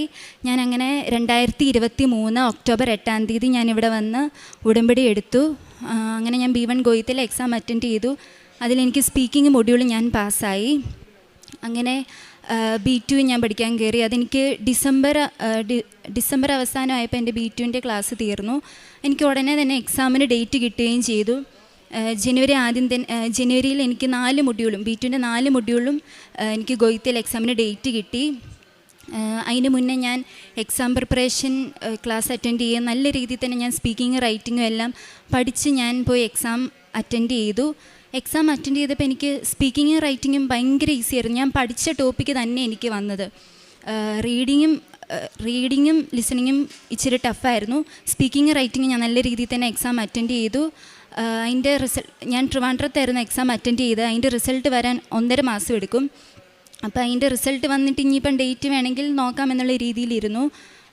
പാസ്സാവുന്നത് തന്നെയായിരുന്നു എനിക്ക് വിശ്വാസം. അങ്ങനെ റിസൾട്ട് വന്നപ്പം ഒട്ടും പ്രതീക്ഷിക്കാതെ സ്പീക്കിങ്ങും റൈറ്റിങ്ങും റീഡിങ്ങും ഞാൻ ഫെയിലായി. ലിസണിങ് ഞാൻ പാസ്സായി. സ്പീക്കിങ്ങും റൈറ്റിങ്ങും 3-4 മാർക്കിനാണ് ഞാൻ ഫെയിലായത്. എനിക്ക് ഭയങ്കര സങ്കടം. എന്നാലും ഞാൻ വീണ്ടും കൂടുതലായിട്ട് ശക്തമായിട്ട് പ്രാർത്ഥിക്കാൻ തുടങ്ങി. കാരുണ്യ പ്രവൃത്തികളെല്ലാം ഞാൻ ചെയ്യാൻ തുടങ്ങി. അങ്ങനെ ഞാൻ ഡേറ്റ് നോക്കി. മാർച്ചിലത്തേക്ക് ഞാൻ ഡേറ്റ് നോക്കിയിട്ട് എനിക്ക് ഡേറ്റ് ഒന്നും കിട്ടുന്നുണ്ടായിരുന്നില്ല. അങ്ങനെ ഞാൻ ഇൻസ്റ്റിറ്റ്യൂട്ടിൽ വിളിച്ച് ചോദിച്ചപ്പോൾ അവർ പറഞ്ഞു, മാർച്ചിലിപ്പോൾ ഡേറ്റ് ഒന്നുമില്ല, ഉണ്ടെങ്കിൽ ഞങ്ങൾ കോണ്ടാക്റ്റ് ചെയ്യാമെന്ന് പറഞ്ഞു. അങ്ങനെ ഒരു ദിവസം ഞങ്ങളുടെ അക്കരെയുള്ള വീട്ടിലൊരു ചേച്ചി, അടുത്തുള്ള വീട്ടിലൊരു ചേച്ചിയോട് ഇങ്ങനെ ഹോസ്പിറ്റലിൽ കൊടുക്കാൻ പൊതിച്ചോറ് വേണമെന്ന് പറഞ്ഞു. അപ്പോൾ ഞാനും അമ്മയും അത് കേട്ടു. ഞങ്ങളോട് പറഞ്ഞില്ല, പക്ഷെ ഞങ്ങളും അങ്ങനെ പൊതിച്ചോറ് പ്രിപ്പയർ ചെയ്ത് ആ ചേച്ചിയുടെ കൊണ്ടുപോയി കൊടുത്തു. അങ്ങനെ പിറ്റേ ദിവസം കൊണ്ടുപോയി കൊടുത്തു. ഒരു അരമണിക്കൂർ കഴിഞ്ഞപ്പോഴത്തേനും ഇൻസ്റ്റിറ്റ്യൂട്ടിൽ നിന്ന് ഒരു കോൾ വന്നു, ഇങ്ങനെ എക്സാമിന് ഡേറ്റ് ഉണ്ട്, മാർച്ച് ലാസ്റ്റാണ്. ഞാൻ ആഗ്രഹിച്ച മൊഡ്യൂൾ, എനിക്ക് ആഗ്രഹിച്ച സ്ഥലത്ത് തന്നെ എനിക്ക് എക്സാമിന് ഡേറ്റ് കിട്ടി, ട്രിവാൻഡ്രത്ത്. അങ്ങനെ ഞാൻ ആ എക്സാമിന് പാസ്സായി. അങ്ങനെ ഞങ്ങളുടെ ഇൻസ്റ്റിറ്റ്യൂട്ടിലെ അച്ഛൻ പറഞ്ഞായിരുന്നു 2 മൊഡ്യൂൾ കിട്ടുവാണെങ്കിൽ പ്രോസസ്സിങ് സ്റ്റാർട്ട് ചെയ്യാമെന്ന്. അപ്പോൾ എൻ്റെ ഫ്രണ്ട്സ് എല്ലാം 2 മൊഡ്യൂൾ വെച്ച് പ്രോസസ്സിങ് സ്റ്റാർട്ട് ചെയ്തു. പക്ഷേ ഞാൻ അച്ഛൻ്റെ അടുത്ത് ചെന്നപ്പോൾ അച്ഛൻ എന്നോട് പറഞ്ഞു, നീ 4 മൊഡ്യൂളായിട്ട് വാ, എന്നിട്ട് നമുക്ക് പ്രോസസ്സിങ് സ്റ്റാർട്ട് ചെയ്യാമെന്ന്. അപ്പം ഇങ്ങനെ സമയം കടന്നു പോയിക്കൊണ്ടിരിക്കുക. അപ്പോൾ എനിക്ക് ഭയങ്കര ടെൻഷനായി. അപ്പം എൻ്റെ ചേച്ചിയും +2 കഴിഞ്ഞ് ജർമ്മൻ പഠിച്ച് ജർമ്മനിക്ക് പോയി. അപ്പോൾ അമ്മ പറഞ്ഞു, ചേച്ചിയോട് ഇങ്ങനെ ചോദിച്ചു, നീ ഒന്ന് ഹോസ്പിറ്റലിൽ ചോദിച്ച് നോക്ക്, അവൾക്കും കൂടെ ഒന്ന് ഇങ്ങനെ FSJക്കായിരുന്നു പോകാൻ എനിക്ക് താല്പര്യം. അപ്പോൾ ആ കോഴ്സിന് അവിടെ പറ്റുമെന്നൊന്ന് ചോദിച്ച് നോക്കാൻ പറഞ്ഞു. അപ്പം ചേച്ചിക്കത് ഭയങ്കര ഒരു ടെൻഷനായിപ്പോയി. കാരണം ജർമ്മൻസിനോട് ഡയറക്റ്റ് ചോദിക്കാമെന്ന് പറയുന്നത് അത്ര വലിയ എളുപ്പമുള്ള കാര്യമല്ല. അങ്ങനെ ഒരു ദിവസം ചേച്ചിയും ചേച്ചിയുടെ ഫ്രണ്ടും കൂടെ ഇങ്ങനെ അവരുടെ ഹോസ്പിറ്റലിലെ ചീഫിനെ കാണാൻ ചെന്നപ്പം ആ ചീഫ് ഇങ്ങനെ അവർ ക്യാഷ്വലായിട്ട് സംസാരിച്ചുകൊണ്ടിരിക്കുന്ന ടൈമിൽ ആ ചീഫ് ഇവരോട് ഇങ്ങോട്ട് ചോദിച്ചു, നിങ്ങളുടെ വീട്ടിൽ ആരൊക്കെയുണ്ട്, അവരെന്താ ചെയ്യുന്നതെന്നൊക്കെ ചോദിച്ചു. അപ്പോൾ ചേച്ചി പറഞ്ഞു, ഇങ്ങനെ വീട്ടിൽ ഇങ്ങനെ ആൾക്കാരുണ്ട്, എൻ്റെ അനിയത്തി ജർമ്മൻ പഠിക്കുവാണ്, അവൾക്ക് 2 മൊഡ്യൂൾ കിട്ടി, ഇപ്പോൾ എക്സാമിന് ഡേറ്റ് നോക്കിക്കൊണ്ടിരിക്കുമെന്ന് പറഞ്ഞു. അപ്പോൾ അവരിങ്ങോട്ട് പറഞ്ഞു, 2 മൊഡ്യൂൾ ഉണ്ടെങ്കിൽ നീ അവളോട് CV അയക്കാൻ പറ, നമുക്ക് ഈ ഹോസ്പിറ്റലിൽ നോക്കാമെന്ന് പറഞ്ഞു. അങ്ങനെ ഞാൻ CV അയച്ചു. അങ്ങനെ ഞാൻ CV അയച്ചിട്ട് അവരെനിക്ക് റിപ്ലൈ തന്നു. ഞങ്ങളിതെല്ലാം ചെക്ക് ചെയ്തിട്ട് ഞങ്ങളൊരു റിപ്ലൈ മെയിൽ അയക്കാമെന്നുള്ള രീതിയിൽ അവർ എനിക്ക് റിപ്ലൈ തന്നു. അങ്ങനെ ഞാൻ കുറേ വെയിറ്റ് ചെയ്തു. അങ്ങനെ ഞാൻ 2024 ഒക്ടോബർ 26 ഇവിടെ ജപമാല റാലിയിൽ പങ്കെടുക്കാൻ വന്നു. എനിക്ക് ഭയങ്കര ആഗ്രഹമായിരുന്നു ഇവിടെ ജപമാല റാലിയിൽ പങ്കെടുക്കണമെന്ന്. അങ്ങനെ ഞാൻ ഇവിടെ വന്ന് ജപമാല റാലിയിൽ പങ്കെടുത്തു. ഒത്തിരി കൊന്ത ചൊല്ലി. എനിക്ക് വേണ്ടി മാത്രമല്ല, എൻ്റെ കൂട്ടുകാർക്ക് വേണ്ടിയൊക്കെ ഞാൻ പ്രാർത്ഥിച്ചു. കാരണം ജർമ്മൻ പഠിച്ച് പാസ്സാന്ന് പറയുന്നത് അത്ര വലിയ എളുപ്പമുള്ള കാര്യമൊന്നുമല്ല. അപ്പോൾ എല്ലാവരും അതിനുവേണ്ടി ഒത്തിരി സ്ട്രഗിൾ ചെയ്യുന്നവരുണ്ട്. അപ്പം എൻ്റെ കൂട്ടുകാർക്ക് വേണ്ടിയെല്ലാം ഞാൻ പ്രാർത്ഥിച്ചു. അങ്ങനെ ഒക്ടോബർ 29 എൻ്റെ ബർത്ത്ഡേ ആയിരുന്നു. ഒക്ടോബർ 28 ഞാൻ രാവിലെ പള്ളിയിൽ പോയപ്പം ഞാൻ ഇങ്ങനെ മാതാവിനോട് പറഞ്ഞു, മാതാവ് ഞാനിങ്ങനെ സാക്ഷ്യത്തിലൊക്കെ കേട്ടിട്ടുണ്ട്, മാതാവ് ഇങ്ങനെ ബർത്ത്ഡേക്കൊക്കെ ഗിഫ്റ്റ് കൊടുക്കുന്ന കാര്യം ഞാൻ അങ്ങനെ കേട്ടിട്ടുണ്ട്. മാതാവ് എനിക്കും എന്തേലും ഒരു ചെറിയ ഗിഫ്റ്റ് തന്നാൽ മതി എന്നുള്ള രീതി ഞാൻ പ്രാർത്ഥിച്ചു. ഞാൻ ചുമ്മാ തമാശയ്ക്ക് ചോദിച്ചതായിരുന്നു. അങ്ങനെ അന്ന് 28-ാം തീയതി നൈറ്റായപ്പം എനിക്ക് ജർമ്മൻസ് ഒരു മെയിൽ അയച്ചു. ഇങ്ങനെ 31 നിൻ്റെ ഡോക്യുമെൻറ്റ്സ് ഞങ്ങൾ ചെക്ക് ചെയ്തു, ഞങ്ങൾക്ക് നീയായിട്ടൊരു ഇൻ്റർവ്യൂ ചെയ്യാൻ താല്പര്യമുണ്ട്, അപ്പോൾ 31-ാം തീയതി ഞാൻ ഇൻ്റർവ്യൂ വെക്കാം, നീ റെഡിയാണോ എന്ന് ചോദിച്ചാൽ അവരെനിക്ക് മെയിൽ അയച്ചു. അങ്ങനെ ഞാൻ റെഡിയാണെന്നെല്ലാം പറഞ്ഞു. അങ്ങനെ 31-ാം തീയതി ഇൻ്റർവ്യൂവിന് ഒരുങ്ങി. പഠിച്ചൊരുങ്ങുന്നതിനേക്കാളും ഞാൻ കൂടുതലായിട്ട് പ്രാർത്ഥിച്ചൊരുങ്ങി. ഞാൻ ആ ഇൻ്റർവ്യൂ നടത്തുന്ന ആ ഒരു ചീഫിന് വേണ്ടി ഞാൻ നന്നായിട്ട് പ്രാർത്ഥിച്ചു, കൊന്ത ചൊല്ലി പ്രാർത്ഥിച്ചു. ഇൻ്റർവ്യൂവിന് മുന്നേ ഞാൻ അവിടെ ഉപ്പിട്ട് പ്രാർത്ഥിക്കുകയും പിന്നെ തിരിയൊക്കെ കത്തിച്ച് വെച്ച് ഞാൻ പ്രാർത്ഥിച്ചു. ഇൻ്റർവ്യൂ അറ്റൻഡ് ചെയ്തു. പക്ഷെ അവിടെ എന്താ സംഭവിച്ചതെന്ന് എനിക്കറിയത്തില്ല. ഞാൻ ഒട്ടും പ്രതീക്ഷിക്കാത്ത രീതിയിലായിരുന്നു എൻ്റെ ഇൻ്റർവ്യൂ എല്ലാം സംഭവിച്ചത്. ആ സമയമായപ്പോൾ നെറ്റ് കട്ടായി, എൻ്റെ ഹെഡ്ഫോണൊന്നും വർക്കാവുന്നില്ല, ആകെപ്പാടെ ഭയങ്കര ഫുൾ ഡിസ്റ്റർബൻസ് ആയിരുന്നു. പക്ഷെ 10 മിനിറ്റ് കൊണ്ട് ഇൻ്റർവ്യൂ കഴിഞ്ഞു. ആ ചീഫ് പറഞ്ഞു, ചേച്ചിയോട് പറഞ്ഞേക്കാം, ചേച്ചിയോട് ഇതിൻ്റെ റിസൾട്ട് അടുത്ത ദിവസം മീറ്റിംഗ് വെക്കുമ്പോൾ പറയാമെന്ന് പറഞ്ഞു. അങ്ങനെ പിറ്റേ ദിവസം ചേച്ചിയായിട്ട് മീറ്റിംഗ് വെച്ചിട്ട് ചീഫ് വന്നിട്ട് പറഞ്ഞു, നിൻ്റെ അനീതിയെ സെലക്ട് ആക്കിയിട്ടുണ്ട്, ഇനിയിപ്പം ജൂൺ 1 തൊട്ട് അവിടെ നിനക്ക് വരാം, കോൺട്രാക്റ്റ് ഉടനെ തന്നെ ഞങ്ങൾ അയക്കാമെന്നൊക്കെ പറഞ്ഞു. അങ്ങനെ കോൺട്രാക്റ്റിന് വേണ്ടി പിന്നെ ഞാൻ വെയിറ്റ് ചെയ്തു. നവംബറായി, ഡിസംബറായി, കോൺട്രാക്റ്റ് ഒന്നും അവർ അയക്കുന്നില്ല. ജനുവരി ആയപ്പോൾ ഞാൻ അവർക്ക് മെയിൽ അയച്ചു. അപ്പോൾ അവർ പറഞ്ഞു അവരുടെ ഫെഡറലൊന്നും ഒരു ഇത് തന്നിട്ടില്ല, ഈ ഫെഡറൽ അവർ റിപ്ലൈ ഒന്നും തന്നിട്ടില്ല, അവർ റിപ്ലൈ തരുമ്പോൾ ഞങ്ങൾ ഉടനെ കോൺട്രാക്റ്റ് അയക്കുന്നതെന്ന് പറഞ്ഞു. അപ്പോൾ ഞാൻ എന്നാലും പ്രതീക്ഷകളൊന്നും കൈവിടാതെ ഞാൻ പ്രാർത്ഥിച്ചു. ഞാൻ ധ്യാനമൊക്കെ നന്നായിട്ട് പങ്കെടുക്കാൻ തുടങ്ങി. അങ്ങനെ ഒരു ചൊവ്വാഴ്ച ഞാൻ ധ്യാനം പങ്കെടുത്ത് കഴിഞ്ഞ് ഉച്ച കഴിഞ്ഞപ്പോൾ ഞാൻ ജസ്റ്റ് എൻ്റെ മെയിൽ ചെക്ക് ചെയ്തപ്പം എനിക്കൊരു മെയിൽ വന്നേക്കുന്നത്, എൻ്റെ കോൺട്രാക്റ്റ്. അങ്ങനെ അവർ പറഞ്ഞു വിസയ്ക്ക് വെച്ചോളാൻ പറഞ്ഞു. അങ്ങനെ വിസയ്ക്ക് വെക്കണമെങ്കിൽ നമുക്ക് അപ്പാർട്ട്മെൻറ്റിൻ്റെ കോൺട്രാക്റ്റ് വേണം, പക്ഷേ എനിക്കത് കിട്ടിയിട്ടില്ലായിരുന്നു. അപ്പോൾ ഞാൻ ഡേറ്റ് ഇട്ട് പ്രാർത്ഥിച്ചു. അങ്ങനെ എനിക്ക് ആ ഒരു ഡേറ്റിനുള്ളിൽ എനിക്ക് എൻ്റെ അപ്പാർട്ട്മെൻറ്റിൻ്റെ കോൺട്രാക്റ്റും കിട്ടി. അങ്ങനെ എനിക്ക് വിസയ്ക്ക് ഡേറ്റ് എടുത്തു. മെയ് 12-ാം തീയതി അങ്ങനെ വിസയ്ക്ക് ഡേറ്റ് എടുത്തു. അങ്ങനെ ബാംഗ്ലൂരായിരുന്നു. ഞാൻ എൻ്റെ ഡോക്യുമെൻറ്റ്സ് എല്ലാം കൊണ്ടുപോയി സബ്മിറ്റ് ചെയ്തു. എനിക്ക് ഭയങ്കര വിശ്വാസമായിരുന്നു, എനിക്കിത് കിട്ടുമെന്ന് എനിക്ക് ഭയങ്കര കോൺഫിഡൻസ് ആയിരുന്നു. എൻ്റെ കൂട്ടുകാർ 2 പേര് ഈ സെയിം കോൺട്രാക്റ്റ് വെച്ചിട്ട് അവർക്ക് റിജക്ഷൻ വന്നു. അപ്പോഴത്തേനും അത് അങ്ങനെ കേട്ടപ്പോൾ എനിക്കൊരു ടെൻഷനായപ്പോൾ ഞാൻ എൻ്റെ ഏജൻസിക്കാരോട് ചോദിച്ചപ്പോൾ അവർ പറഞ്ഞു, നീ ടെൻഷൻ അടിക്കേണ്ട കാര്യമൊന്നുമില്ല, ഇതെല്ലാം നമ്മൾ സെറ്റ് ചെയ്തിട്ടുണ്ട്, നിനക്ക് എന്നതാണെങ്കിലും വിസ കിട്ടുമെന്ന് പറഞ്ഞു. അങ്ങനെ ഞാൻ അവരുടെ വാക്ക് വിശ്വസിച്ച് ഞാനിരുന്നു. അങ്ങനെ ഒരു ഡേറ്റ് ഇട്ട് പ്രാർത്ഥിച്ചു. അതിനുള്ള എൻ്റെ പാസ്പോർട്ട് ഡിസ്പാച്ചായി. ഒത്തിരി പ്രതീക്ഷയോടെ ഞാൻ പാസ്പോർട്ട് ഓപ്പൺ ആക്കിയപ്പം എനിക്ക് വിസ റിജക്ഷൻ ലെറ്റർ ആയിരുന്നു വന്നത്. എനിക്കാദ്യം ഒത്തിരി സങ്കടം വന്നു. പക്ഷെ എന്നാലും ഞാൻ പ്രാർത്ഥിച്ചു, ഇത് ഇപ്പം എനിക്ക് എൻ്റെ ടൈം അല്ലായിരിക്കും, അതായിരിക്കും എന്ന് പ്രാർത്ഥിച്ചു. അങ്ങനെ വിചാരിച്ചു. ഞാൻ പ്രതീക്ഷ കൈവിട്ടില്ല. ഞാൻ വീണ്ടും ഒത്തിരിയേറെ പ്രാർത്ഥിക്കാൻ തുടങ്ങി. അങ്ങനെ എനിക്ക് ജൂലൈ അവസാനമായപ്പോൾ എനിക്ക് സെപ്റ്റംബർ 26-ാം തീയതിയിലത്തേക്കൊരു വിസയ്ക്ക് അപ്പോയിൻമെൻറ്റ് ഡേറ്റ് കിട്ടി. അങ്ങനെ ഞാൻ അതിന് ഒത്തിരിയേറെ പ്രശ്നങ്ങളും തടസ്സങ്ങളും എല്ലാം ഉണ്ടായിരുന്നു. പക്ഷേ പരിശുദ്ധ അമ്മയുടെ അനുഗ്രഹം കൊണ്ട് അതെല്ലാം എനിക്ക് നേരിടാൻ സാധിച്ചു. അങ്ങനെ എനിക്ക് 26-ാം തീയതി വിസ അപ്പോയിൻമെൻറ്റ് ഡേറ്റ് കിട്ടി. ബാംഗ്ലൂരിലായിരുന്നു ഞാൻ വിസയ്ക്ക് വെച്ചു. ഒക്ടോബർ 21-ാം തീയതി എൻ്റെ വിസ ഡിസ്പാച്ചായി. 22-ാം തീയതി ഞാൻ ടിക്കറ്റ് എടുത്തു. ഈ 31-ാം തീയതി, അതായത് നാളെ കഴിഞ്ഞ് ഞാൻ ജർമ്മനിക്ക് പോവുകയാണ്. പരിശുദ്ധമ്മയ്ക്കും ഈശോയ്ക്കും നന്ദി. രണ്ടാമത്തെ എൻ്റെ സാക്ഷ്യം എന്ന് പറയുന്നത്, ഇതിനിടയ്ക്ക് ഞാൻ ഒരു മൊഡ്യൂൾ എക്സാമും കൂടെ അറ്റൻഡ് ചെയ്തായിരുന്നു, സ്പീക്കിങ്. എനിക്ക് സ്പീക്കിങ്ങും റൈറ്റിങ്ങും ഭയങ്കര പാടായിരുന്നു. ഞാനത് ശരിക്കും പറഞ്ഞാൽ എൻ്റെ മനസ്സ് മടുത്തിരുന്നത്. ഞാൻ കുറേ വട്ടം എക്സാം അറ്റൻഡ് ചെയ്തു. 6 വട്ടം ഞാൻ സ്പീക്കിംഗ് അറ്റൻഡ് ചെയ്തു. ആ 6 വട്ടം എൻ്റെ മെറിറ്റ് വിശ്വസിച്ച് ഞാൻ നന്നായിട്ട് പഠിച്ച് പ്രിപ്പയർ ചെയ്താണ് ഞാൻ എക്സാം അറ്റൻഡ് ചെയ്തിരുന്നത്. പക്ഷേ എനിക്കതെല്ലാം 2-3 മാർക്കിനായിരുന്നു ഞാൻ ഫെയിലാവുന്നത്. ഇത് വീട്ടുകാർ പറഞ്ഞു, ലാസ്റ്റായിട്ട് നീ ഒന്നുകൂടി എക്സാമിന് ഡേറ്റ് എടുക്കുക, എന്നിട്ട് അറ്റൻഡ് ചെയ്യാൻ പറഞ്ഞു. അങ്ങനെ ഞാൻ സ്പീക്കിങ്ങിന് എക്സാമിന് ഡേറ്റ് എടുത്തത് എനിക്ക് കിട്ടിയത് ബാംഗ്ലൂരായിരുന്നു ഡേറ്റ് കിട്ടിയത്. അപ്പം ഞാൻ എൻ്റെ ഫ്രണ്ട്സിനോടൊക്കെ പറഞ്ഞപ്പോൾ അവർ പറഞ്ഞു, ബാംഗ്ലൂർ എടുക്കരുത്, കാരണം അവിടെ കിട്ടത്തില്ല. അവിടെ ഒത്തിരി പേര് പോയി എക്സാം അറ്റൻഡ് ചെയ്തു, അവിടെ കിട്ടാൻ ഭയങ്കര ബുദ്ധിമുട്ടാണ്, അവിടെ ഒന്ന് എക്സാം എഴുതരുതെന്ന് പറഞ്ഞു, ടീച്ചേഴ്സും പറഞ്ഞു. പക്ഷേ എനിക്കപ്പം ഭയങ്കര ടെൻഷനായി. അപ്പം ഞാൻ അമ്മയോട് പറഞ്ഞപ്പോൾ അമ്മ പറഞ്ഞു, നീ എന്തിനാണ് ടെൻഷൻ അടിക്കുന്നത്, നീ ഉടമ്പടി എടുത്തിട്ടുള്ളതല്ലേ, നമ്മൾ ഒത്തിരി സാക്ഷ്യം കേട്ടിട്ടുള്ളതല്ലേ, മനുഷ്യന് അസാധ്യമായത് ദൈവം സാധ്യമാക്കി തരുമെന്ന്. അപ്പോൾ അങ്ങനെ പ്രാർത്ഥിക്കും, നിനക്ക് എന്നാണെങ്കിലും കിട്ടുമെന്ന് പറഞ്ഞു. ഞാൻ എപ്പോഴും പ്രാർത്ഥിക്കുന്നത്, കർത്താവേ, എനിക്ക് ഈ സ്പീക്കിംഗ് എന്ന് പറയുന്നൊരു മൊഡ്യൂൾ എനിക്ക് അസാധ്യമാണ്, കർത്താവേ, ഈ അസാധ്യമായിട്ടുള്ള കാര്യം നീ എനിക്ക് സാധ്യമാക്കി തരണമേന്ന് ഞാൻ എപ്പോഴും പ്രാർത്ഥിക്കുമായിരുന്നു. അങ്ങനെ ഞാൻ എക്സാമിന് കയറുന്നതിന് മുന്നേ ഞാൻ ഉപ്പിട്ട് പ്രാർത്ഥിച്ച് തൈലം പൂശിയാണ് ഞാൻ എക്സാമിന് കയറിയത്.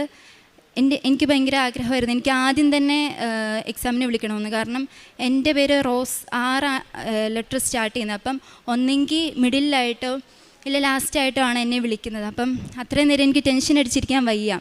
ഈ 6 പ്രാവശ്യം ഞാൻ നല്ല വൃത്തിയായിട്ട് എക്സാം പഠിച്ച് അറ്റൻഡ് ചെയ്തു. 7ാമത്തെ പ്രാവശ്യം ഞാൻ ഒന്നും പഠിച്ചിട്ടില്ല. ഞാൻ ആകെ ബൈബിൾ വായിക്കുക മാത്രമേ ചെയ്തിട്ടുള്ളൂ. ഞാൻ വിശ്വാസപ്രമാണവും ചൊല്ലി കൊന്തയും ചൊല്ലി പ്രാർത്ഥിച്ചു, അല്ലാതെ വേറെ ഒന്നും ഞാൻ ചെയ്തിട്ടില്ല. അപ്പം ആദ്യം തന്നെ ഇത് കഴിയുവാണെങ്കിൽ അത്രയും ടെൻഷൻ കുറഞ്ഞ് കിട്ടുമല്ലോ എന്നുള്ള രീതി ഞാൻ കർത്താവിനോട് പറഞ്ഞു, കർത്താവേ, ആദ്യം തന്നെ എനിക്കൊന്ന് എന്നെ വിളിക്കുമായിരുന്നെങ്കിൽ അത് ഭയങ്കര ഇതായിരുന്നു. അങ്ങനെ ഞാൻ എക്സാം ഹാളിൽ കയറി. ആദ്യം തന്നെ അവരെന്നെ വിളിച്ചു. അതുമല്ല, എനിക്ക് പാർട്ട്ണറില്ലായിരുന്നു. എൻ്റെ പാർട്ട്ണറിൻ്റെ സ്ഥാനത്ത് ഇൻവിജിലേറ്റർ തന്നെയായിരുന്നു. അവർ ഭയങ്കര കാം ആൻഡ് ക്വയറ്റായിട്ട് അവർ ഫുൾ അത് ഹാൻഡിൽ ചെയ്തു. എനിക്ക് ആ എക്സാം മൊത്തം നല്ല വൃത്തിക്ക് തന്നെ അറ്റൻഡ് ചെയ്യാൻ പറ്റി. അത് കഴിഞ്ഞ് എക്സാം കഴിഞ്ഞപ്പോൾ അവരെന്നോട് പറഞ്ഞു, നന്നായിട്ട് തന്നെ എക്സാം അറ്റൻഡ് ചെയ്തു, വിഷസൊക്കെ തന്നു. അത് കഴിഞ്ഞ് ഞാൻ എക്സാം ഹാളിൽ നിന്ന് ഇറങ്ങിയപ്പോഴും ഉപ്പിട്ട് പ്രാർത്ഥിച്ചിട്ട് തന്നെയാണ് ഞാൻ ഇറങ്ങിയത്. അങ്ങനെ 3ാമത്തെ ദിവസം, എക്സാം കഴിഞ്ഞ് 3ാമത്തെ ദിവസം എൻ്റെ റിസൾട്ട് വന്നു. ഞാൻ ഒട്ടും പ്രതീക്ഷിച്ചതല്ല, ഞാൻ ആ എക്സാമിന് പാസ്സായി. പരിശുദ്ധമ്മയ്ക്ക് ഈശോയ്ക്ക് നന്ദി. 3ാമത്തെ എൻ്റെ ഒരു നിയോഗം എന്ന് പറയുന്നത്, ഞാൻ നിയോഗം ഇത് വെച്ചിട്ടില്ലായിരുന്നു. എനിക്ക് ഡ്രൈവിംഗ് ലൈസൻസ്, എനിക്ക് ജർമ്മനിക്ക് പോകുമ്പോൾ ആ ഡ്രൈവിംഗ് ലൈസൻസ് വേണമായിരുന്നു. അപ്പം എനിക്ക് ഫസ്റ്റ് ഞാൻ ഒരു ഡേറ്റ് എടുത്തു. ആ ഡേറ്റ് എടുത്ത് എനിക്ക് ഭയങ്കര കോൺഫിഡൻസ് ആയിരുന്നു, എന്നെയും കൊണ്ട് പറ്റും, എനിക്ക് നല്ല രീതിയിൽ ഇത് ഓടിക്കാൻ പറ്റും, എനിക്ക് ഭയങ്കര കോൺഫിഡൻസ് ആയിരുന്നു. അങ്ങനെ ഞാൻ ഫസ്റ്റത്തെ ടെസ്റ്റിന് പോയി. പക്ഷേ എൻ്റെ ഓവർ കോൺഫിഡൻസ് കാരണമാണെന്ന് തോന്നുന്നു എനിക്കത് കിട്ടിയില്ല. പിന്നെ എനിക്ക് സങ്കടമായിപ്പോയി. പിന്നെ ഈ ഡ്രൈവിംഗ് ടെസ്റ്റിനൊക്കെ ഡേറ്റ് കിട്ടാൻ ഭയങ്കര താമസമാണെന്ന് പറഞ്ഞു, 2 മാസമൊക്കെ എടുക്കുമെന്ന് പറഞ്ഞു. പക്ഷേ എനിക്ക് ഏപ്രിൽ 25-ാം തീയതി ആയിരുന്നു ആദ്യത്തെ ടെസ്റ്റ്. ഞാൻ ഡേറ്റ് ഇട്ട് പ്രാർത്ഥിച്ചതിൻ്റെ ഫലമായിട്ട് എനിക്ക് മെയ് 7-ാം തീയതി എനിക്ക് അടുത്ത ടെസ്റ്റിന് ഡേറ്റ് കിട്ടി.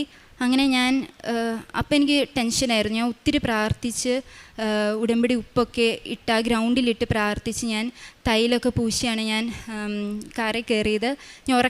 ഞാൻ വണ്ടി സ്റ്റാർട്ട് ചെയ്തപ്പോൾ തൊട്ട് ഉറക്കെ വിശ്വാസപ്രമാണം ചൊല്ലിക്കൊണ്ട് തന്നെയാണ് ഞാൻ വണ്ടി സ്റ്റാർട്ട് ചെയ്ത്. അങ്ങനെ ആ എക്സാം ആ ഒരു ടെസ്റ്റ് ഞാൻ പാസ്സായി. പിന്നെ എൻ്റെ ഏറ്റവും വലിയൊരു ആഗ്രഹമായിരുന്നു, എനിക്ക് പോകുന്നതിന് മുന്നേ ഇവിടെ വന്ന് ജപമാല റാലി 2025 ഒക്ടോബർ 25-ാം തീയതിയിലത്തെ റാലിയിൽ എനിക്ക് പങ്കെടുക്കണമെന്ന് വലിയ ആഗ്രഹമായിരുന്നു. ഇതെൻ്റെ അപ്പായാണ്. അപ്പായിക്ക് നടുവിന് ഒരു പൊട്ടലൊക്കെ ഉണ്ടായിരുന്നു, ക്യാൻസറായിരുന്നു, അത് സൗഖ്യപ്പെട്ടു. അപ്പം അപ്പായിക്ക് ഒത്തിരി ദൂരമൊന്നും അങ്ങനെ നടക്കാൻ പറ്റില്ലായിരുന്നു. പക്ഷേ അപ്പായിക്കും ഭയങ്കര ആഗ്രഹമായിരുന്നു റാലിക്ക് പങ്കെടുക്കണമെന്ന്. അങ്ങനെ അപ്പായും അമ്മയും ഞാനും അനിയനും ഞങ്ങൾ 4 പേരും ഈ കഴിഞ്ഞ 25-ാം തീയതിയിലത്തെ റാലിയിൽ കൃപാസനം തൊട്ട് അർത്തങ്ക വരെ ഒരു പ്രശ്നവും കൂടാതെ, ഒരു ബുദ്ധിമുട്ടും കൂടാതെ ഞങ്ങൾ ആ റാലിയിൽ പങ്കെടുത്തു. ഇത്രയും ചെയ്തു തന്ന, ഇത്ര അനുഗ്രഹങ്ങൾ ചൊരിഞ്ഞ പരിശുദ്ധ അമ്മയ്ക്കും ഈശോയ്ക്കും നന്ദി പറയുന്നു. കാരുണ്യപ്രവൃത്തിയായിട്ട് ഞങ്ങൾ ചെയ്തിട്ടുള്ളത് ഓൾഡ് ഏജ് ഹോം വിസിറ്റ് ചെയ്യുകയും ഫുഡ് കൊടുക്കുകയും പിന്നെ അവരുടെ കൂടെ ടൈം സ്പെൻഡ് ചെയ്യുകയൊക്കെ ചെയ്യുമായിരുന്നു. പിന്നെ ഞാനും അമ്മയും എല്ലാ വെള്ളിയാഴ്ചയും പൊതിച്ചോറ് കെട്ടി ഇങ്ങനെ പൊതിച്ചോറ് കെട്ടി ഞങ്ങളിങ്ങനെ കൊടുക്കുമായിരുന്നു പാവപ്പെട്ടവർക്ക്. പിന്നെ സഹായം ചോദിക്കുന്നവരെയൊക്കെ ഞങ്ങൾ ഹെൽപ്പ് ചെയ്യുമായിരുന്നു.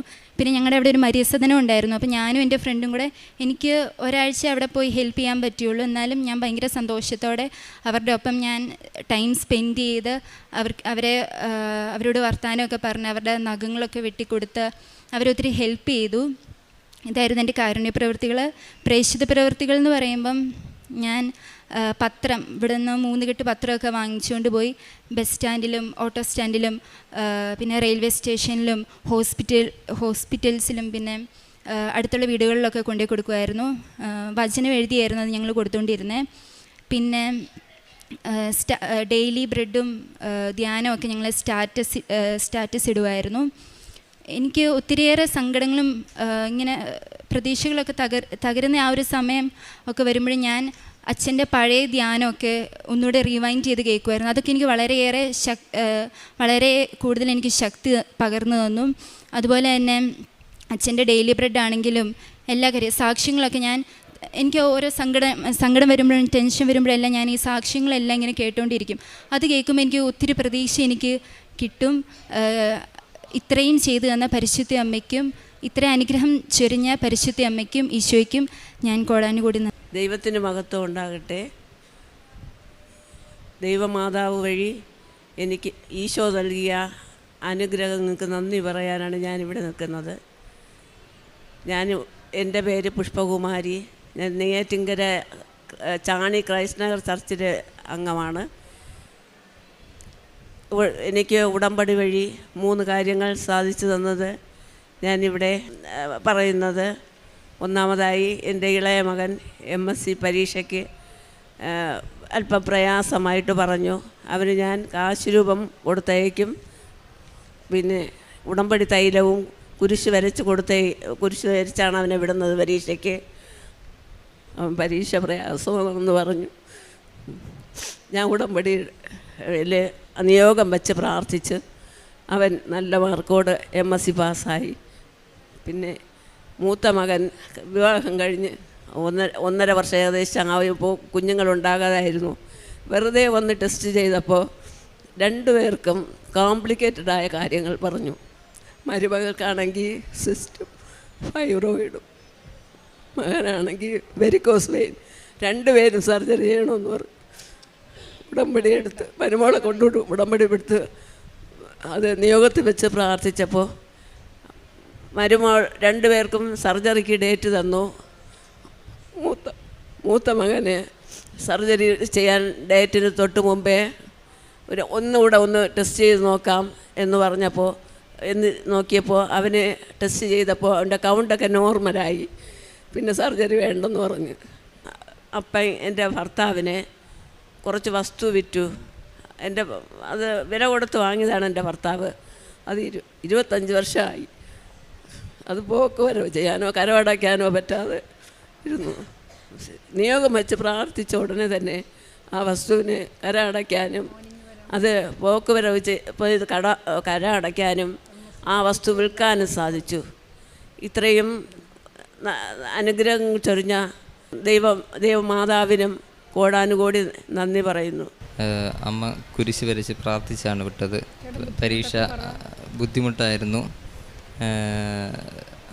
അമ്മ ഉടമ്പടി എടുത്ത് പ്രാർത്ഥിച്ച ശേഷമാണ് പാസ്സായത്. എൻ്റെ പേര് അഭയ. ഞങ്ങളുടെ കല്യാണം കഴിഞ്ഞിട്ട് 1.5 വർഷമായിട്ടും കുഞ്ഞുങ്ങൾ ഞങ്ങൾക്ക് കിട്ടിയിട്ടില്ലായിരുന്നു. 1 വർഷം കഴിഞ്ഞിട്ട് കുഞ്ഞുങ്ങളില്ലായിരുന്നു. അങ്ങനെ ഞങ്ങൾ പോയി ചെക്ക് ചെയ്യാമെന്ന് വിചാരിച്ചു. അങ്ങനെ ഒരു പ്രൈവറ്റ് ഹോസ്പിറ്റലിൽ പോയി ചെക്ക് ചെയ്തപ്പോൾ എനിക്ക് സിസ്റ്റ് ഉണ്ടെന്ന് കണ്ടുപിടിച്ചു. അത്യാവശ്യം വലിയ സിസ്റ്റായിരുന്നു. അപ്പോൾ അത് സർജറി ചെയ്യണമെന്ന് പറഞ്ഞിരുന്നു. സർജറി ഇല്ലാതെ കുഞ്ഞുങ്ങളെ കിട്ടില്ല എന്നാണ് അവിടുത്തെ ഡോക്ടർ പറഞ്ഞത്. ഞങ്ങൾ ഒരുപാട് വിഷമിച്ചിട്ടാണ് ഞാനും ഹസ്ബൻഡും അന്ന് അവിടെ നിന്ന് ഇറങ്ങിയത്. വീട്ടിൽ വന്ന് പറഞ്ഞപ്പോൾ എൻ്റെ പപ്പ പറഞ്ഞു നമുക്ക് വേറൊരു ഡോക്ടറിനെയും കൂടെ കണ്ട് ഒരു സെക്കൻഡ് ഒപ്പീനിയൻ എടുക്കാമെന്ന് പറഞ്ഞു. അങ്ങനെ ഞങ്ങൾ വേറൊരു ഡോക്ടറിനെ ചെന്ന് കണ്ടപ്പോൾ മാഡം ചെക്ക് ചെയ്തിട്ട് പറഞ്ഞു സിസ്റ്റ് ഭയങ്കര വലുതാണ്, സർജറി എന്തായാലും വേണ്ടി വരും. പക്ഷേ ഇപ്പോൾ നമ്മൾ പ്രഗ്നൻ്റ് ആവുകയാണെങ്കിൽ ആ സിസ്റ്റ് തനിയെ ചുരുങ്ങാൻ സാധ്യതയുണ്ട്. അതുകൊണ്ട് ഹസ്ബൻഡിനോട് എൻ്റെ കൂടെ 3 മാസം ഒരുമിച്ച് നിൽക്കണം. എന്തെങ്കിലും പ്രശ്നം പ്രഗ്നൻ്റ് ആയില്ലെങ്കിൽ നമുക്ക് പിന്നെ സർജറിയിലോട്ട് പോകാമെന്ന് പറഞ്ഞു. അങ്ങനെ ഹസ്ബൻഡിന് എന്നിട്ട് കൗണ്ട് ചെക്ക് ചെയ്യാൻ വേണ്ടി എഴുതിയിട്ടായിരുന്നു. അങ്ങനെ ഹസ്ബൻഡ് കൗണ്ട് ചെക്ക് ചെയ്തപ്പോൾ കൗണ്ട് നോർമൽ അല്ലായിരുന്നു, കൗണ്ട് കുറവായിരുന്നു. അപ്പോൾ ഒരു യൂറോളജിസ്റ്റിനെ കാണിക്കാൻ പറഞ്ഞു. അങ്ങനെ യൂറോളജിസ്റ്റിനെ കാണിച്ചപ്പോൾ ആ ഡോക്ടർ പറഞ്ഞു വെരിക്കോസീലാണ്, ഹസ്ബൻഡിന് സർജറി വേണമെന്ന് പറഞ്ഞു. അങ്ങനെ മാർച്ച് 4-ാം തീയതി ഹസ്ബൻഡിന് സർജറി ഡേറ്റ് തന്നായിരുന്നു. അപ്പോൾ എൻ്റെ ഹസ്ബൻഡിൻ്റെ അമ്മ പറഞ്ഞു ഞങ്ങളടുത്ത് ഇവിടെ കൃപാസനത്ത് വന്ന് ഉടമ്പടി എടുക്കാൻ പറഞ്ഞു. അങ്ങനെ ഞാനും ഹസ്ബൻഡും കൂടെ ഫെബ്രുവരി 22-ാം തീയതി ഇവിടെ വന്ന് ഉടമ്പടി എടുത്തു. ഉടമ്പടി എടുത്തതിന് ശേഷം വീട്ടിൽ പോയി എല്ലാ ദിവസവും ഉടമ്പടി പ്രത്യക്ഷീകരണ പ്രാർത്ഥന പറയുകയും ഉടമ്പടി തൈലം വെച്ച് കുരിശ് വരയ്ക്കുകയും ചെയ്തിരുന്നു. അങ്ങനെ ഞാൻ ഗൈനക്കോളജിസ്റ്റിനെയും ഹസ്ബൻഡ് യൂറോളജിസ്റ്റിനെയാണ് കാണിച്ചത്. അപ്പോൾ ഹസ്ബൻഡ് ഡേറ്റ് മാർച്ച് 4-ാം തീയതി തരുകയും ചെയ്തു. അപ്പോൾ ഞങ്ങൾ വിചാരിച്ചു എന്തായാലും ഒരു ഇൻഫെർട്ടിലിറ്റി ക്ലിനിക്കിൽ കൊണ്ടുപോയി കാണിക്കാമെന്ന്, ഹോസ്പിറ്റലിൽ കൊണ്ടുപോയി കാണിക്കാമെന്ന് വിചാരിച്ചു. അങ്ങനെ ഞാനും ഹസ്ബൻഡും കൂടെ ഒരു ഇൻഫെർട്ടിലിറ്റി ഹോസ്പിറ്റലിൽ കൊണ്ടുപോയി കാണിച്ചു. അങ്ങനെ കാണിച്ചപ്പോഴത്തേക്ക് ഹസ്ബൻഡ് ചെക്ക് ചെയ്തപ്പോഴത്തേക്കും ഹസ്ബൻഡിന് കൗണ്ട് നോർമലാണ്, ഹസ്ബൻഡിന് സർജറിയുടെ ആവശ്യമില്ല എന്ന് പറഞ്ഞു. അതിനുശേഷം എന്നെ ചെക്ക് ചെയ്തപ്പോൾ എനിക്ക് സിസ്റ്റം ഉണ്ട്, ഫൈബ്രോയിഡും ഉണ്ടെന്ന് പറഞ്ഞു. അത്യാവശ്യം നല്ല വലിയ സിസ്റ്റം ഫൈബ്രോയിഡുമാണ്, സർജറി ഇല്ലാതെ പ്രഗ്നൻ്റ് ആവാൻ പറ്റില്ല എന്ന് പറഞ്ഞു. അങ്ങനെ എനിക്ക് സർജറിയുടെ ഡേറ്റ് തന്നു. ഏപ്രിൽ 23-ാം തീയതിയാണ് ഡേറ്റ് തന്നത്. അങ്ങനെ ഞങ്ങൾ ആ ദിവസങ്ങളിലൊക്കെ എല്ലാ ദിവസവും പ്രത്യക്ഷീകരണ പ്രാർത്ഥന പറഞ്ഞ് ഉടമ്പടി തൈലം വെച്ച് കുരിശ് വരച്ച് പ്രാർത്ഥിക്കുമായിരുന്നു. സർജറിക്ക് മുൻപേ ഇവിടെ ജോസഫ് അച്ഛനെ കാണാനുള്ള അവസരം എനിക്ക് കിട്ടിയായിരുന്നു. ഇവിടെ വന്ന് പറഞ്ഞപ്പോൾ ജോസഫ് അച്ഛൻ്റെ കൈവയ്പ്പ് ശുശ്രൂഷ എനിക്ക് കിട്ടി.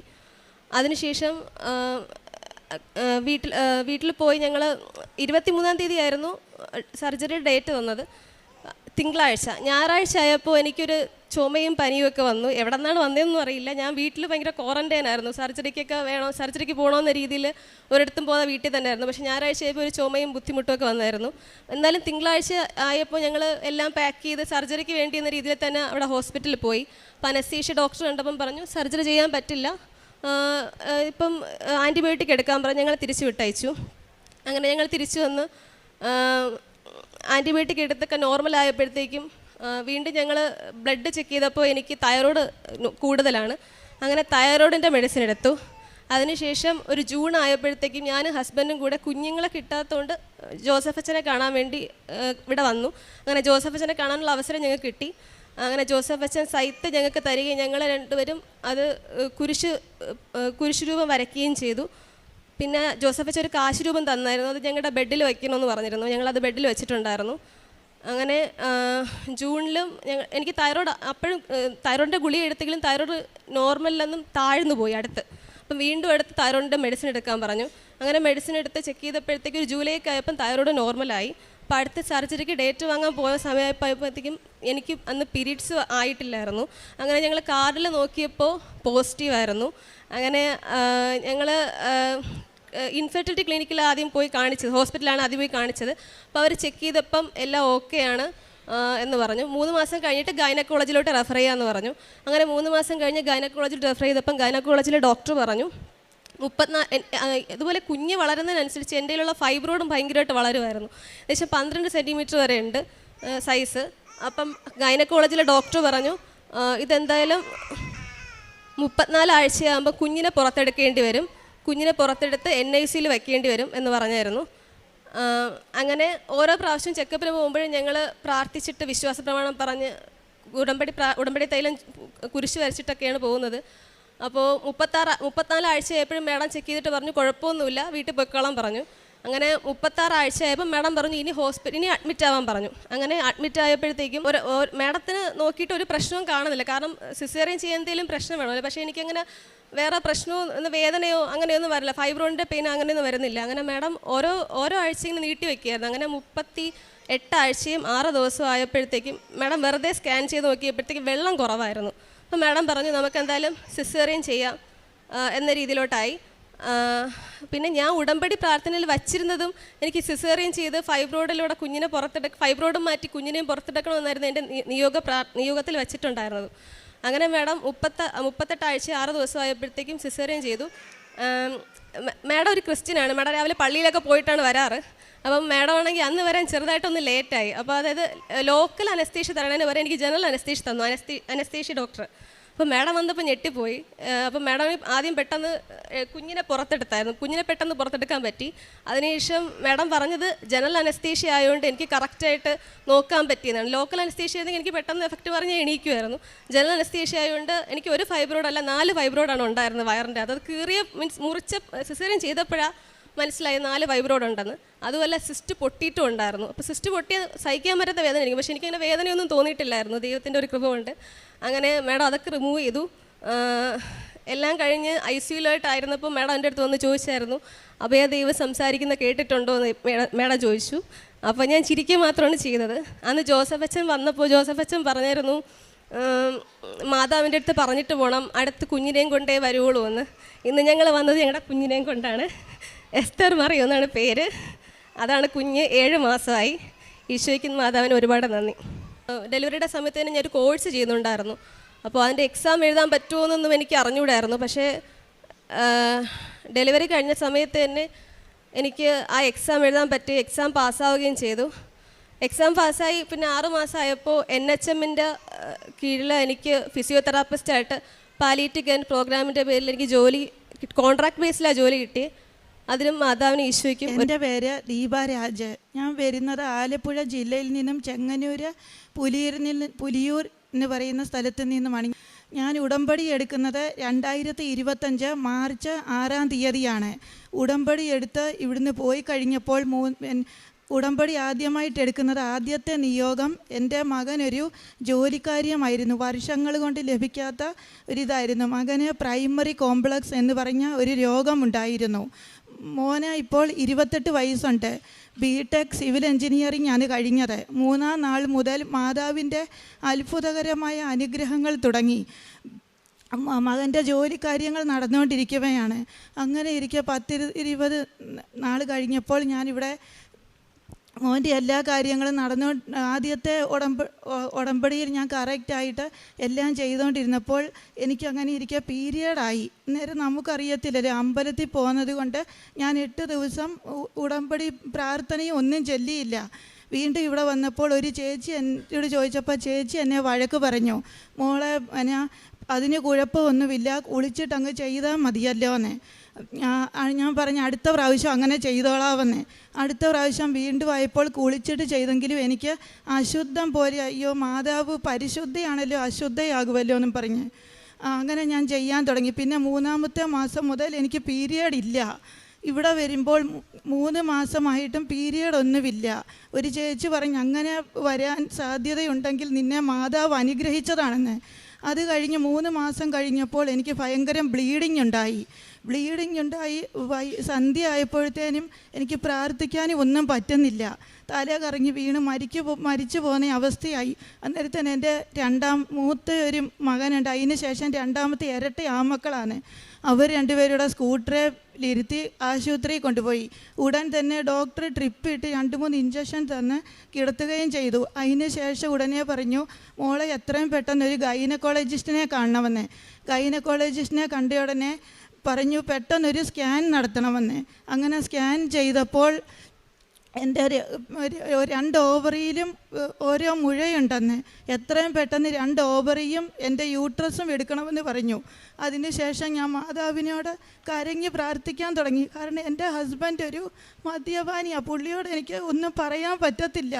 എനിക്കല്ല, എൻ്റെ മാതാവും തിരുകുമാരനേ ഉള്ളൂ, എനിക്ക് ആരുമില്ല. അങ്ങനെ ഇരിക്കെ മാതാവിനെ വിളിച്ച് അതുപോലെ പ്രാർത്ഥിച്ചപ്പോൾ എൻ്റെ മോൻ പറഞ്ഞു, അമ്മ ഒരു കാര്യം ചെയ്യും, വേറെ ഒരു ഡോക്ടറിനെ കൂടി ഒന്ന് ചെന്ന് കാണാൻ. ഈ ഡോക്ടർ പറഞ്ഞായിരുന്നു, ഞാൻ ചോദിച്ചു ഓണത്തിന് മുമ്പ് ഓപ്പറേഷൻ ചെയ്താൽ മതിയോ എന്ന്. ഡോക്ടർ പറഞ്ഞു ഓണവും ക്രിസ്തുമസും എല്ലാം ഇങ്ങനെ വന്നു പോകും, എത്രയും പെട്ടെന്ന് യൂട്രസ് ഓവറിയും എടുക്കണമെന്ന്. കാരണം എന്നെ നോക്കാൻ ആരുമില്ല, 3 മാസം ബെഡ് റെസ്റ്റ് വേണം. അങ്ങനെ ഇരിക്കെ ചെറിയനാട് ഒരു ഡോക്ടർ ഫിസിഷ്യൻ്റെ അടുത്ത് പോയി. ആ ഡോക്ടർ പറഞ്ഞു, മോടെ ആരോഗ്യനില തീരെ വഷളാണല്ലോ, ഈ ബ്ലഡ് ടെസ്റ്റ് ചെയ്തുകൊണ്ട് വരാൻ. അന്നേരം ഓപ്പറേഷന് മുമ്പേ ടെസ്റ്റ് ചെയ്ത് എല്ലാ റിപ്പോർട്ടിലും ഈ ബ്ലഡിൻ്റെ റിസൾട്ട് ഉണ്ടായിരുന്നു. അന്നേരം ഡോക്ടർ പറഞ്ഞു നാളെ വരാൻ. നാളെ എൻ്റെ മകനെയും കൂടെ കൂട്ടിക്കൊണ്ട് പോയപ്പോൾ ചോദിച്ചു, മോളെ നിൻ്റെ കൂടെ ആരാ വന്നിരിക്കുന്നത്, ഹസ്ബൻഡാണോ മോനാണോ എന്ന്. ഞാൻ പറഞ്ഞു ഡോക്ടറെ മോനാണ് വന്നിരിക്കുന്നത്. ഡോക്ടർ കൂടുതലൊന്നും സംസാരിക്കാതെ ഫോൺ എടുത്തു, ഉടനെ ബുക്കിംഗ് ചെയ്തു. ആലപ്പുഴയിലുള്ള ഒരു ഡോക്ടറാണെന്ന് പറഞ്ഞു. ഡോക്ടറിൻ്റെ പേര് ലളിതാംബിക, നമ്മുടെ മാതാവിൻ്റെ പേര് മരിയാംബിക. പെട്ടെന്ന് തന്നെ അന്നേരം എൻ്റെ ഹസ്ബൻഡ് കൂടെ വന്നു. ആലപ്പുഴയിൽ ആ ഡോക്ടറെ കണ്ടതിന് ശേഷം ഡോക്ടർ പറഞ്ഞു പാപ്സ്മിയർ എന്ന് പറയുന്ന ക്യാൻസറിൻ്റെ ഒരു ടെസ്റ്റ് നടത്തണമെന്ന്. ഈ ടെസ്റ്റിൽ എന്തെങ്കിലും കുഴപ്പമുണ്ടെങ്കിൽ ഓപ്പറേഷൻ ചെയ്യണം, ഇല്ലെങ്കിൽ ചെയ്യേണ്ട കാര്യമില്ലെന്ന്. അങ്ങനെ ഇരിക്കെ ഞാൻ ജോസഫ് അച്ഛനെ ആദ്യമായിട്ട് ഉടമ്പടി പുതുക്കിയതിന് ശേഷം ജോസഫ് അച്ഛനെ വന്ന് കണ്ടപ്പോൾ അച്ഛൻ പ്രാർത്ഥിക്കുകയും സൈത്ത് പൂശി വയറിൽ കുരിശ് വരയ്ക്കാൻ പറയുകയും ചെയ്തു.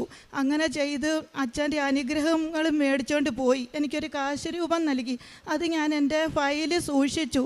ഹോസ്പിറ്റലിൽ പോന്ന് എൻ്റെ സ്കാനിങ്ങിൻ്റെ എല്ലാം റിപ്പോർട്ടിൽ സൂക്ഷിച്ച് ഞാൻ പോയി എൻ്റെ ടെസ്റ്റ് എല്ലാം നടത്തിയപ്പോൾ എനിക്കെല്ലാം നോർമലാണ്, ക്യാൻസറുമില്ല, ഒന്നുമില്ല. ഡോക്ടർ പറഞ്ഞു ഓപ്പറേഷൻ ഒന്നും ചെയ്യേണ്ട ഒരു കാര്യവുമില്ലെന്ന്. അങ്ങനെ ഞാൻ വീട്ടിൽ വന്നതിന് ശേഷം വീണ്ടും എനിക്ക് പീരിയഡ് ഒന്നുമില്ല. അങ്ങനെ ഇരിക്കുക 2 മാസവും അതുപോലെ തന്നെ 20 ദിവസവുമായി. ഞാൻ ജപമാല റാലിക്ക് പോകാൻ ഒരുങ്ങിയിരിക്കുകയാണ് വീട്ടിൽ. രാത്രി 10 മണിയായി. എല്ലാം എൻ്റെ പുതിയ ചുരിദാറ്, ഡ്രസ്സ്, ചെരുപ്പ് എല്ലാം എനിക്ക് മാതാവ് പുതിയത് തന്നു, ഉപ്പ് തൊട്ട് കർപ്പൂരം വരെ. രാത്രി 10 മണിയായി. ഞാൻ എൻ്റെ ഫ്രണ്ട്സിനോടും പറഞ്ഞു നമുക്ക് ജപമാല റാലിക്ക് പോകാനും പറഞ്ഞ് വണ്ടിയും എല്ലാം ബുക്കിങ് ചെയ്തു. 2 മാസവും 20 ദിവസവും വരാത്ത പീരിയഡ് അന്ന് രാത്രിയിൽ എനിക്ക് വന്നു. ഞാൻ എൻ്റെ മാതാവിനോട് ചോദിച്ചു, മാതാവേ എന്തോ എനിക്ക് തന്നത് ഞാൻ റാലിക്ക് വരാൻ ഒരുങ്ങിയതാണല്ലോ, നീ എന്നെ എന്താ ഈ ചെയ്ത? അന്നേരം മാതാവ് അടയാളം തന്നിട്ട് എന്നോട് ചോദിച്ചു, നീ എൻ്റെ റാലിക്ക് വരുമോ ഇല്ലയോ എന്ന്. ഞാൻ പറഞ്ഞു ഞാൻ എന്ത് സംഭവിച്ചാലും ഞാൻ 100% മാതാവിനെ വിശ്വസിച്ചുകൊണ്ട് ഞാൻ ഇറങ്ങുവാണെന്ന്. അങ്ങനെ ഞാൻ ഇറങ്ങി. ഇവിടെ വന്ന് വെളിയിൽ മാല ചാർത്തി മെഴുകുതിരി മേടിച്ച് കൊടുത്തു. ഈ അകത്തൊന്നും എനിക്ക് കയറാൻ പറ്റിയില്ല. അങ്ങനെ റാലി പോയി. നടന്ന് പോയിക്കൊണ്ടിരിക്കുമ്പോൾ നമ്മുടെ കടൽ തീരം കഴിഞ്ഞ് വന്നപ്പോഴേക്കും ഞാൻ പ്രാർത്ഥിച്ചു, മാതാവേ എനിക്ക് എന്ത് വരുവാണേലും കടൽ തീരത്ത് കിടക്കുക, ആംബുലൻസിൽ പോകുക, എന്ത് വേണേലും ചെയ്തോട്ട്, പക്ഷേ ഞാൻ മാതാവിനെ 100% വിശ്വസിച്ചുകൊണ്ട് ഇറങ്ങുവാന്ന് പറഞ്ഞു. ഇറങ്ങി. അങ്ങനെ വരുമ്പോൾ നമ്മുടെ ലാസ്റ്റ് കടൽ തീരം കഴിഞ്ഞ് നമ്മളൊരു കാട് പോലെയുള്ള ഒരു വഴിയുണ്ട്. എൻ്റെ കൂടെ 2 ഫ്രണ്ട്സ് ഉണ്ട്, സാറാമ്മയും കാർത്തികയെന്നും പറയുന്നത് 2 ഫ്രണ്ട്സ്. അവരെൻ്റെ ദൃക്സാക്ഷികളാണ്. ഞങ്ങൾ അങ്ങോട്ട് കയറി. അന്നേരത്തിന് റാലി അപ്പുറത്തെ വഴിക്കൂടെ പോയി കയറി. ഇപ്പുറത്തൂടെ ഇറങ്ങി ചെല്ലുമ്പോൾ കുറച്ച് മുമ്പോട്ട് പോകുമ്പോൾ നമ്മുടെ അറുത്തുങ്കൽ പള്ളിയാണ്. പുറകിൽ നിന്ന് ഒരാൾ വിളിച്ചു, നല്ല മുടിയും ചിരിച്ചുകൊണ്ടുള്ള മോഹം. എൻ്റെ കൂട്ടുകാർ 2 പേരും കണ്ടത്. അവർ ദൃക്സാക്ഷികളാണ്, പക്ഷേ എനിക്കറിയത്തില്ലായിരുന്നത് ആരാണെന്ന്. വിളിച്ചിട്ട് പറഞ്ഞു, നിങ്ങൾ ആ പോകുന്ന വഴി തെറ്റാ, ഒരു പാറയിലോട്ടാണ് കയറാൻ പോകുന്നത്, അവിടെ അപകടമാണ്, അതുവഴി ഇപ്പുറത്തൂടെ ഇറങ്ങി പോകാനെന്ന്. ഞങ്ങൾ ഞാൻ അങ്ങോട്ട് ഇറങ്ങിയപ്പം വീണ്ടും അത് എതിലെയാണ് വന്നതെന്ന് അറിയത്തില്ല, കടലിൽ കൂടിയാണോ എങ്ങനെയാണെന്ന്. ഒരു കൈലി ഉടുത്തിട്ടുണ്ട്, താഴെ വരെ നീല കളറിലൊരു കൈലിയാണ്, കളങ്കളമുള്ള മുടിയും ഉണ്ട് നല്ലപോലെ. വന്നിട്ട് വീണ്ടും പറഞ്ഞു അത് തെറ്റായി, ഇതുവഴി പോകും. പിന്നെ ഞങ്ങളുടെ 3 പേരുടെയും കൂടെ നടന്നു വന്നു. തിരിച്ചു പോയിട്ട് 3ാമത് വന്നു, ഞാൻ നിങ്ങളെ കൊണ്ടുപോയി ആക്കിത്തരാമെന്ന് പറഞ്ഞ് കൂടെ 3 പേരുടെയും കൂടെ വന്നു. അപ്പോഴൊന്നും ഞങ്ങൾക്ക് മനസ്സിലായില്ല ഇതാരാന്ന്. പുഞ്ചിരിച്ച മോഹമാണ്, പക്ഷേ നമ്മുടെ മുഖത്ത് നോക്കുന്നില്ല. ഞാൻ നോക്കുന്നുണ്ട്, എന്നെ ഒന്ന് നോക്കിയിരുന്നെങ്കിലെന്ന് പറഞ്ഞ് ഞങ്ങളെ കൊണ്ടുപോയി റാലിയിലോട്ടാക്കുകയും ഉടനെ എൻ്റെ മനസ്സ് പറഞ്ഞു, എൻ്റെ ഫ്രണ്ട്സ് അങ്ങ് മുമ്പ് പോയിക്കോട്ടെ, ഞാൻ ഓടിച്ചെന്ന് കയറിയാൽ മതിയല്ലോ. ഞാൻ പുറകിലോട്ട് ഓടിച്ചെന്ന്. മാതാവ് പറഞ്ഞു നീ പോയി നോക്കതാരാണെന്ന്. ഓടിച്ചെന്ന് പുറകിൽ നോക്കിയപ്പോൾ ആളിനെ കാണുന്നില്ല. എങ്ങോട്ട് പോയെന്ന്, മുമ്പിൽ പോയോ പുറകിൽ പോയോ ഇടത്തോട്ട് പോയോ വലത്തോട്ട് പോയോ ഒന്നും ഞാൻ കാണുന്നില്ല. പിന്നെ ഞങ്ങൾ വന്ന് ബസ്സിൽ കയറാൻ വേണ്ടി വന്നു. വന്ന് 2 ബസ് ആലപ്പുഴ ഞങ്ങൾക്ക് തിരിച്ച് കൃപാസനം പള്ളി വരണ്ടല്ലോ, ആലപ്പുഴയ്ക്ക് വന്നാൽ മതി. ചെങ്ങന്നൂർ വരാൻ വേണ്ടി 3 പേരും ബസ്സിൽ കയറാൻ വേണ്ടി തുടങ്ങുമ്പോൾ 2 ബസ്സിലും കയറാൻ പറ്റുന്നില്ല. 3ാമതൊരു ബസ് വന്നു. അത് കൃപാസനം പള്ളി വന്നിട്ട് നമ്മുടെ ആലപ്പുഴ വരെയുള്ള ബസ്സാണ്. അന്നേരം ഞങ്ങൾക്ക് കൃപാസനത്തിൽ ഇറങ്ങേണ്ടി ഒരു കാര്യവും ഇല്ലല്ലോ. വണ്ടിയെ കയറിയപ്പോൾ തന്നെ എനിക്ക് തീരെ വയ്യാതെയായി, ഛർദ്ദിക്കാൻ വരുന്ന ഒരവസ്ഥയായി. പണ്ട് എനിക്ക് ഛർദ്ദിലുണ്ടായിരുന്നു. എനിക്ക് ഇവിടുന്ന് ചങ്ങനാശ്ശേരി വരെ ചെങ്ങന്നൂരിൽ നിന്ന് ചങ്ങനാശ്ശേരി വരെ ഇരിക്കാൻ പറ്റത്തില്ല. ഇരുന്ന് കഴിഞ്ഞ ഉടനെ എനിക്ക് ഭയങ്കര ഛർദ്ദിലാണ്. ഞാൻ മാതാവിൻ്റെ തൈലം ഉപയോഗിച്ച് കുരിശ് വരച്ചുകൊണ്ടിട്ടുണ്ട് 2ാമത് ഞാൻ വന്നത്. എനിക്ക് ഒരു കുഴപ്പങ്ങളും ഇല്ല. എൻ്റെ ഛർദ്ദിലും പരിപൂർണമായിട്ട് മാറി. വീണ്ടും ആ പണ്ടത്തെ ഓർമ്മ വന്നു. എൻ്റെ ബാഗും പേഴ്സും ഫോണും എല്ലാം ഞാൻ എൻ്റെ ഫ്രണ്ട്സ് സാറാമെന്ന് പറയുന്ന ആളിൻ്റെ കൊടുത്തിട്ട് ഞാൻ ഈ ഇട്ടിരിക്കുന്ന തുണിയും ജീവനോടെ ഞാൻ മാത്രമേ ഉള്ളൂ. എനിക്ക് ഛർദ്ദിക്കാൻ വരുന്നു. കണ്ടക്ടറിനോട് പറഞ്ഞു വണ്ടി നിർത്ത്. കണ്ടക്ടർ വണ്ടി നിർത്തിയില്ല. വീണ്ടും ഛർദ്ദിന് ഭയങ്കരമായിട്ട് വന്നു. ഞാൻ വിചാരിച്ചു പുള്ളിയുടെ ദേഹത്തോട്ട് ഛർദ്ദിലെല്ലാം വീണെന്നേ. പക്ഷേ പുള്ളി വണ്ടി നിർത്തിയില്ല. ഈ കൃപാസനം പള്ളിയുടെ ഇപ്പറേ ഞാൻ വരുന്നത് അപ്പുറത്തൂടാ. 2ാമത് വന്നപ്പോൾ അപ്പറേ എന്നെ മാതാവ് ഇറക്കി. ഒരു കുഴപ്പവും ഇല്ലാതെ, ഛർദ്ദിലും ഒന്നുമില്ലാതെ. റാലി കഴിഞ്ഞ് വന്നപ്പോൾ എന്നെ അപ്പറേ ഇറങ്ങി. അവിടെ എല്ലാം കുറേ പൂഴി മണ്ണ, കടൽ തീരത്തുനിന്ന് കയറി വരുന്ന പോലെ. അവിടുന്ന് വന്നതുപോലെ തന്നെ എന്നെ ഓടുന്ന ബസ്സിൽ നിന്ന് ഇറക്കി വിട്ടിട്ട് എന്നെ ഞാൻ ആ പൂഴി മണ്ണിൽ കൂടി എല്ലാം നടന്ന് ചവിട്ടി കയറി നേരെ ഇതുവഴി വന്നു. എന്നെ ഇനിയും പള്ളി കയറ്റത്തില്ലെന്നാണ് പറഞ്ഞത്. ആ 7 സാക്ഷ്യങ്ങൾ സാധിച്ച് ഞാനൊന്നും പറയാതിരിക്കുമായിരുന്നു. നീ പോയിട്ട് ഈ സാക്ഷ്യം പറയാൻ മാതാവ് പറഞ്ഞു. ഇവിടെ കടൽ തീരത്ത് കണ്ടത് സാക്ഷ്യം ഇറങ്ങി പറയാന്ന്. ഞാൻ ഇവിടുന്ന് ഇറങ്ങി അപ്പറേ ഒരു ചേച്ചിയുണ്ട് ചായ വിൽക്കുന്നത്. ആ ചേച്ചിയുടെ കസേരയിൽ പോയി തല താത്തിട്ടിരുന്നു. ഈ കൃപാസനം പള്ളി വന്ന ചേട്ടനോടും ചേച്ചിയോടും എല്ലാം ചോദിച്ചു എനിക്കൊരു ഛർദ്ദിലിൻ്റെ ഗുളിക തരുമോന്ന്. അവരെല്ലാം പറഞ്ഞു ഞങ്ങളുടെ കയ്യിലില്ല. പിന്നെ എൻ്റെ ഫ്രണ്ട്സ് പറഞ്ഞു ചേച്ചി ഇവിടെ ഇരിക്കുക, ഞങ്ങളിവിടെ നോക്കിയിട്ട് മെഡിക്കൽ സ്റ്റോർ വല്ലതും ഉണ്ടോയെന്ന്. അവർ പോയപ്പോഴത്തേനാ ചായക്കടയിലെ ചേച്ചിയോട് ഞാനൊന്നും പറഞ്ഞില്ല. ആ ചേച്ചി എന്നോട് പറയാം മോനൊരു കാര്യം ചെയ്യും, ഇവിടുന്ന് എഴുന്നേറ്റ് മാതാവിൻ്റെ അടുത്ത് പോയി കിടന്ന് പ്രാർത്ഥിക്കുക, എൻ്റെ ഛർദ്ദിലും എല്ലാം മാറ്റി എന്നെ വീട്ടിൽ ഒരു കുഴപ്പവും ഇല്ലാതെ എത്തിക്കണേന്ന്. അന്നേരത്തേന് ഫ്രണ്ട്സ് 2 പേര് ഓടി വന്നിട്ട് പറഞ്ഞു ഇവിടെ മെഡിക്കൽ സ്റ്റോർ ഒന്നുമില്ല, ചേച്ചി വാ നമുക്ക് വല്ലതും കഴിക്കാം. ഒന്നും കഴിക്കാഞ്ഞിട്ടായിരിക്കും വന്ന്. അങ്ങനെ ഞാൻ പറഞ്ഞു എനിക്കൊന്നും വേണ്ട, നിങ്ങൾ പോയി കഴിച്ചോളാൻ. അന്നേരം അവിടുന്ന് എന്നെ മാതാവ് എഴുന്നേപ്പിച്ച് ഇവിടെ കൊണ്ടുവന്ന് വെളിയിൽ പൂമാല ചേർത്തുന്ന മാതാവിൻ്റെ അടുത്ത് കൊണ്ടുവന്ന് ഞാൻ കിടന്ന് കരഞ്ഞ് പ്രാർത്ഥിച്ചു, മാതാവേ എൻ്റെ ഛർദ്ദിൽ മാറ്റിത്തരണേന്ന്. മാറ്റിത്തന്നു. എനിക്ക് എൻ്റെ മെഴുകുതിരി കത്തിക്കുമ്പോൾ എല്ലാ രൂപങ്ങളും വരാറുണ്ട്. ഈ 11ാമത്തെ അൾത്താരയിലെ മാതാവ് വന്നിട്ടുണ്ട്, 13ലെ മാതാവ് വന്നിട്ടുണ്ട്. പിന്നെ എനിക്ക് ഹൃദയമാണ് വരുന്ന, ഹാർട്ട്. ഞാൻ ഒരു ഗവൺമെൻറ് ആശുപത്രി പേക്ഷിത പ്രവർത്തനം ചെയ്യുന്ന പത്രങ്ങൾ കൊടുക്കുകയാണ്. അതിലൊരു ക്രിസ്ത്യൻ ചേച്ചിയുണ്ട്. പുള്ളിക്കാരി എന്നോട് ചോദിച്ചു മോളെ ഇത് മാതാവിൻ്റെ വിമല ഹൃദയമാണോ യേശുവിൻ്റെ തിരുഹൃദയമാണോ? ഞാൻ ആ ചേച്ചിയോട് പറഞ്ഞു ചേച്ചി ഞാനൊരു ഹിന്ദുവായി എനിക്കറിയത്തില്ലെന്ന്. ഞാൻ വീട്ടിൽ ചെന്ന് മെഴുകുതിരി കത്തിച്ചിട്ട് മാതാവിനോട് തിരുകുമാരനോട് ചോദിച്ചു ഇതാരുടെ ഹൃദയമാണ്. ഉടനെ എനിക്ക് തീ കത്തുന്ന മെഴുകുതിരിക്കകത്ത് കുരിശ് വന്നു. എന്നെ വളരെ പെട്ടെന്ന് തന്നെ മാതാവ് തിരുകുമാരനുമായിട്ട് അടുപ്പിക്കുമായിരുന്നു. അന്ന് അവിടെ ജപമാല റാലി കണ്ടത് അത് ഈശോയായിരുന്നു, ജീവനോട് എൻ്റെ മുമ്പിൽ പ്രത്യക്ഷപ്പെട്ടതായിരുന്നു.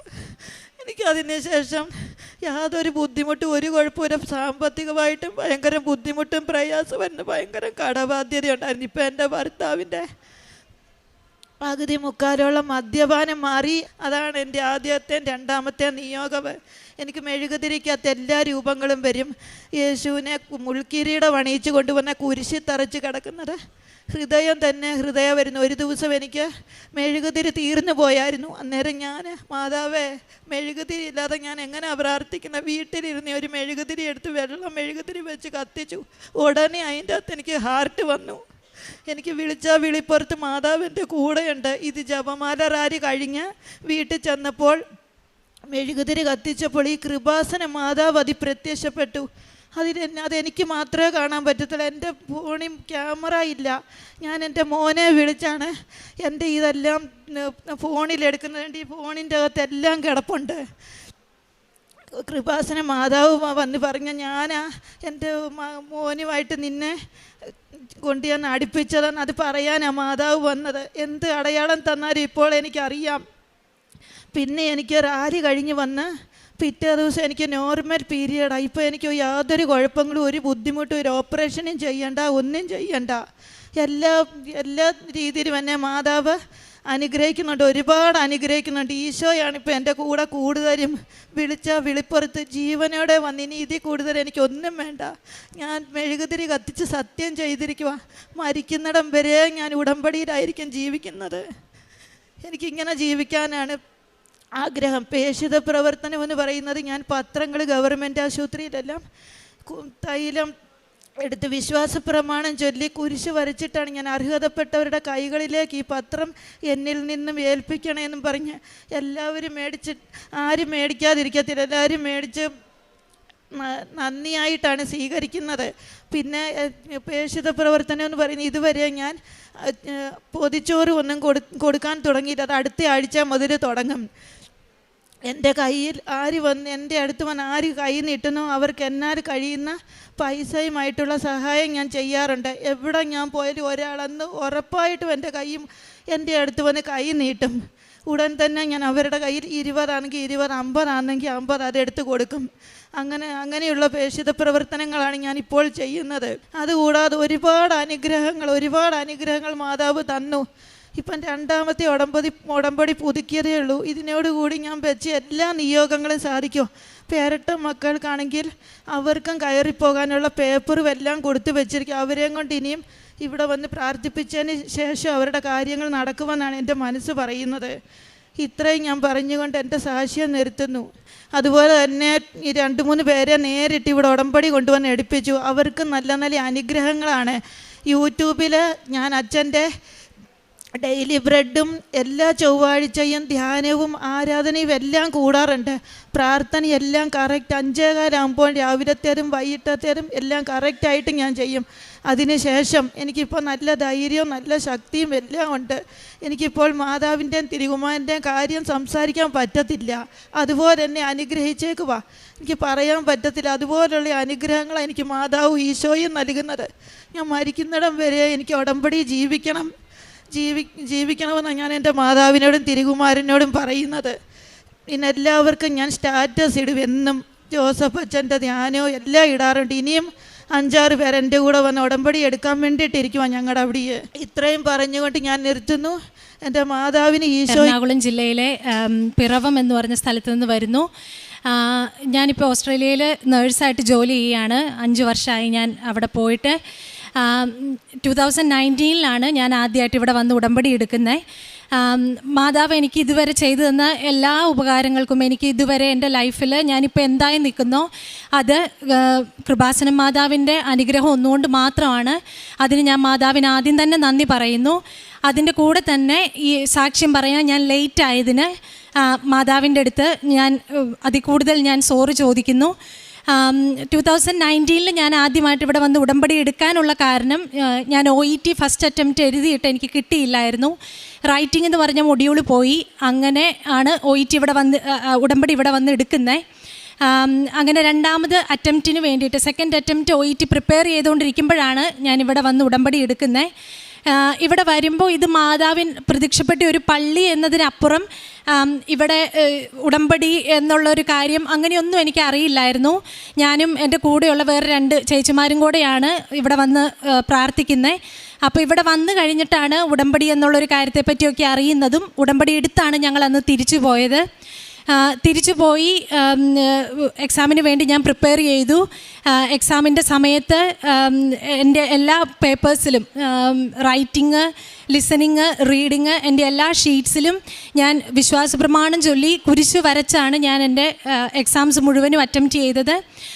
എനിക്ക് ആ അറ്റംപ്റ്റിൽ എനിക്ക് സ്കോർ കിട്ടി, എനിക്ക് OET കിട്ടി. എൻ്റെ കൂടെ വന്ന് എഴുതിയ ബാക്കി പലർക്കും കിട്ടിയില്ല.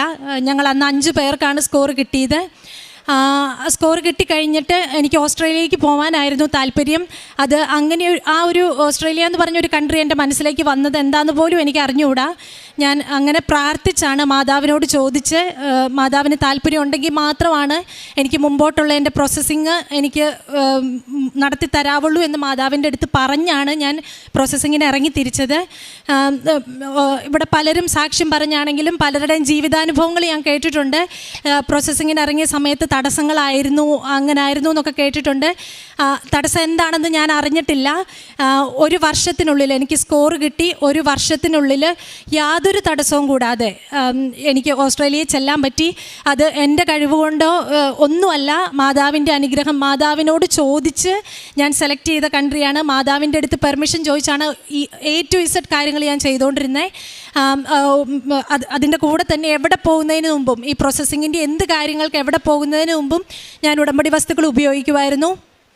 അങ്ങനെ ഒരു വർഷത്തിനുള്ളിൽ എനിക്ക് ഓസ്ട്രേലിയക്ക് പോകാൻ പറ്റി. 2020 ഞാൻ ഓസ്ട്രേലിയയിൽ പോയി.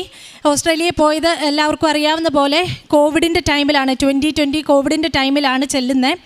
5th മാർച്ചിലാണ് ഞാൻ ഓസ്ട്രേലിയയിൽ ചെല്ലുന്നത്. അപ്പോൾ എനിക്ക് അന്ന് ആ മാർച്ച് 5th എനിക്ക് ഓസ്ട്രേലിയയിൽ അന്ന് കയറി പോകാൻ പറ്റിയില്ലെങ്കിൽ എനിക്ക് അടുത്ത 3 വർഷത്തേക്ക് എനിക്ക് ഓസ്ട്രേലിയയിൽ പോകാൻ പറ്റില്ലായിരുന്നു. കാരണം കോവിഡിൻ്റെ റെസ്ട്രിക്ഷൻസ് കാരണം അവർ ഇൻ്റർനാഷണൽ ബോർഡേഴ്സ് ഒക്കെ ക്ലോസ് ചെയ്തു 3 വർഷത്തേക്ക് വേണ്ടിയിട്ട്. നമ്മൾ ഈ പ്രോസസ്സിങ്ങിൻ്റെ ബാക്കി കാര്യങ്ങൾക്കൊക്കെ വേണ്ടിയിട്ട് ഒരു മോർ ദാൻ 10 lakhs നമ്മൾ പൈസ കൊടുത്തിട്ടേക്കാണ്. അപ്പോൾ എനിക്ക് കയറി പോകാൻ പറ്റിയില്ലായിരുന്നെങ്കിൽ എനിക്കറിയില്ല എൻ്റെ ജീവിതം, എൻ്റെ വീട്ടിലെ കാര്യങ്ങൾ മുന്നോട്ട് എന്താകുമെന്ന് എനിക്ക് അറിഞ്ഞുകൂടാ. മാതാവിൻ്റെ അനുഗ്രഹവും കൊണ്ട് മാർച്ച് 5th അവിടെ ചെല്ലാൻ പറ്റി. ഞങ്ങൾ ചെന്ന് ഒരാഴ്ച കഴിഞ്ഞപ്പോൾ അവർ ഇൻ്റർനാഷണൽ ബോർഡേഴ്സ് ഫുൾ ക്ലോസ് ചെയ്തു. അങ്ങനെ അവിടെ ചെന്ന് കഴിയുമ്പോൾ ഒരു 3 മാസത്തെ കോഴ്സ് നമ്മൾ ചെയ്യണം അവിടുത്തെ രജിസ്ട്രേഷൻ കിട്ടാൻ വേണ്ടിയിട്ട്. ആ കോഴ്സും വലിയ ബുദ്ധിമുട്ടില്ലാതെ, പ്ലേസ്മെൻ്റ് ഒക്കെ ഇടയ്ക്ക് ക്യാൻസലായി പോയെങ്കിലും വലിയ തടസ്സങ്ങൾ കൂടാതെ ആ കോഴ്സും കംപ്ലീറ്റ് ചെയ്യാൻ പറ്റി. ഈ കോഴ്സ് കംപ്ലീറ്റ് ചെയ്ത് കഴിഞ്ഞിട്ട് അവിടെ ജോലി കിട്ടുക എന്നുള്ളത് അങ്ങേയറ്റം ബുദ്ധിമുട്ടുള്ളൊരു കാര്യമാണ്. ഞങ്ങളെക്കാളും 2-3 മാസം മുന്നേ കോഴ്സ് കഴിഞ്ഞ് ഇരിക്കുന്നവരും അവിടെ ഒരു ഇൻ്റർവ്യൂവിന് പോലും ഇൻവിറ്റേഷൻ കിട്ടാതെ ഇരിക്കുകയായിരുന്നു.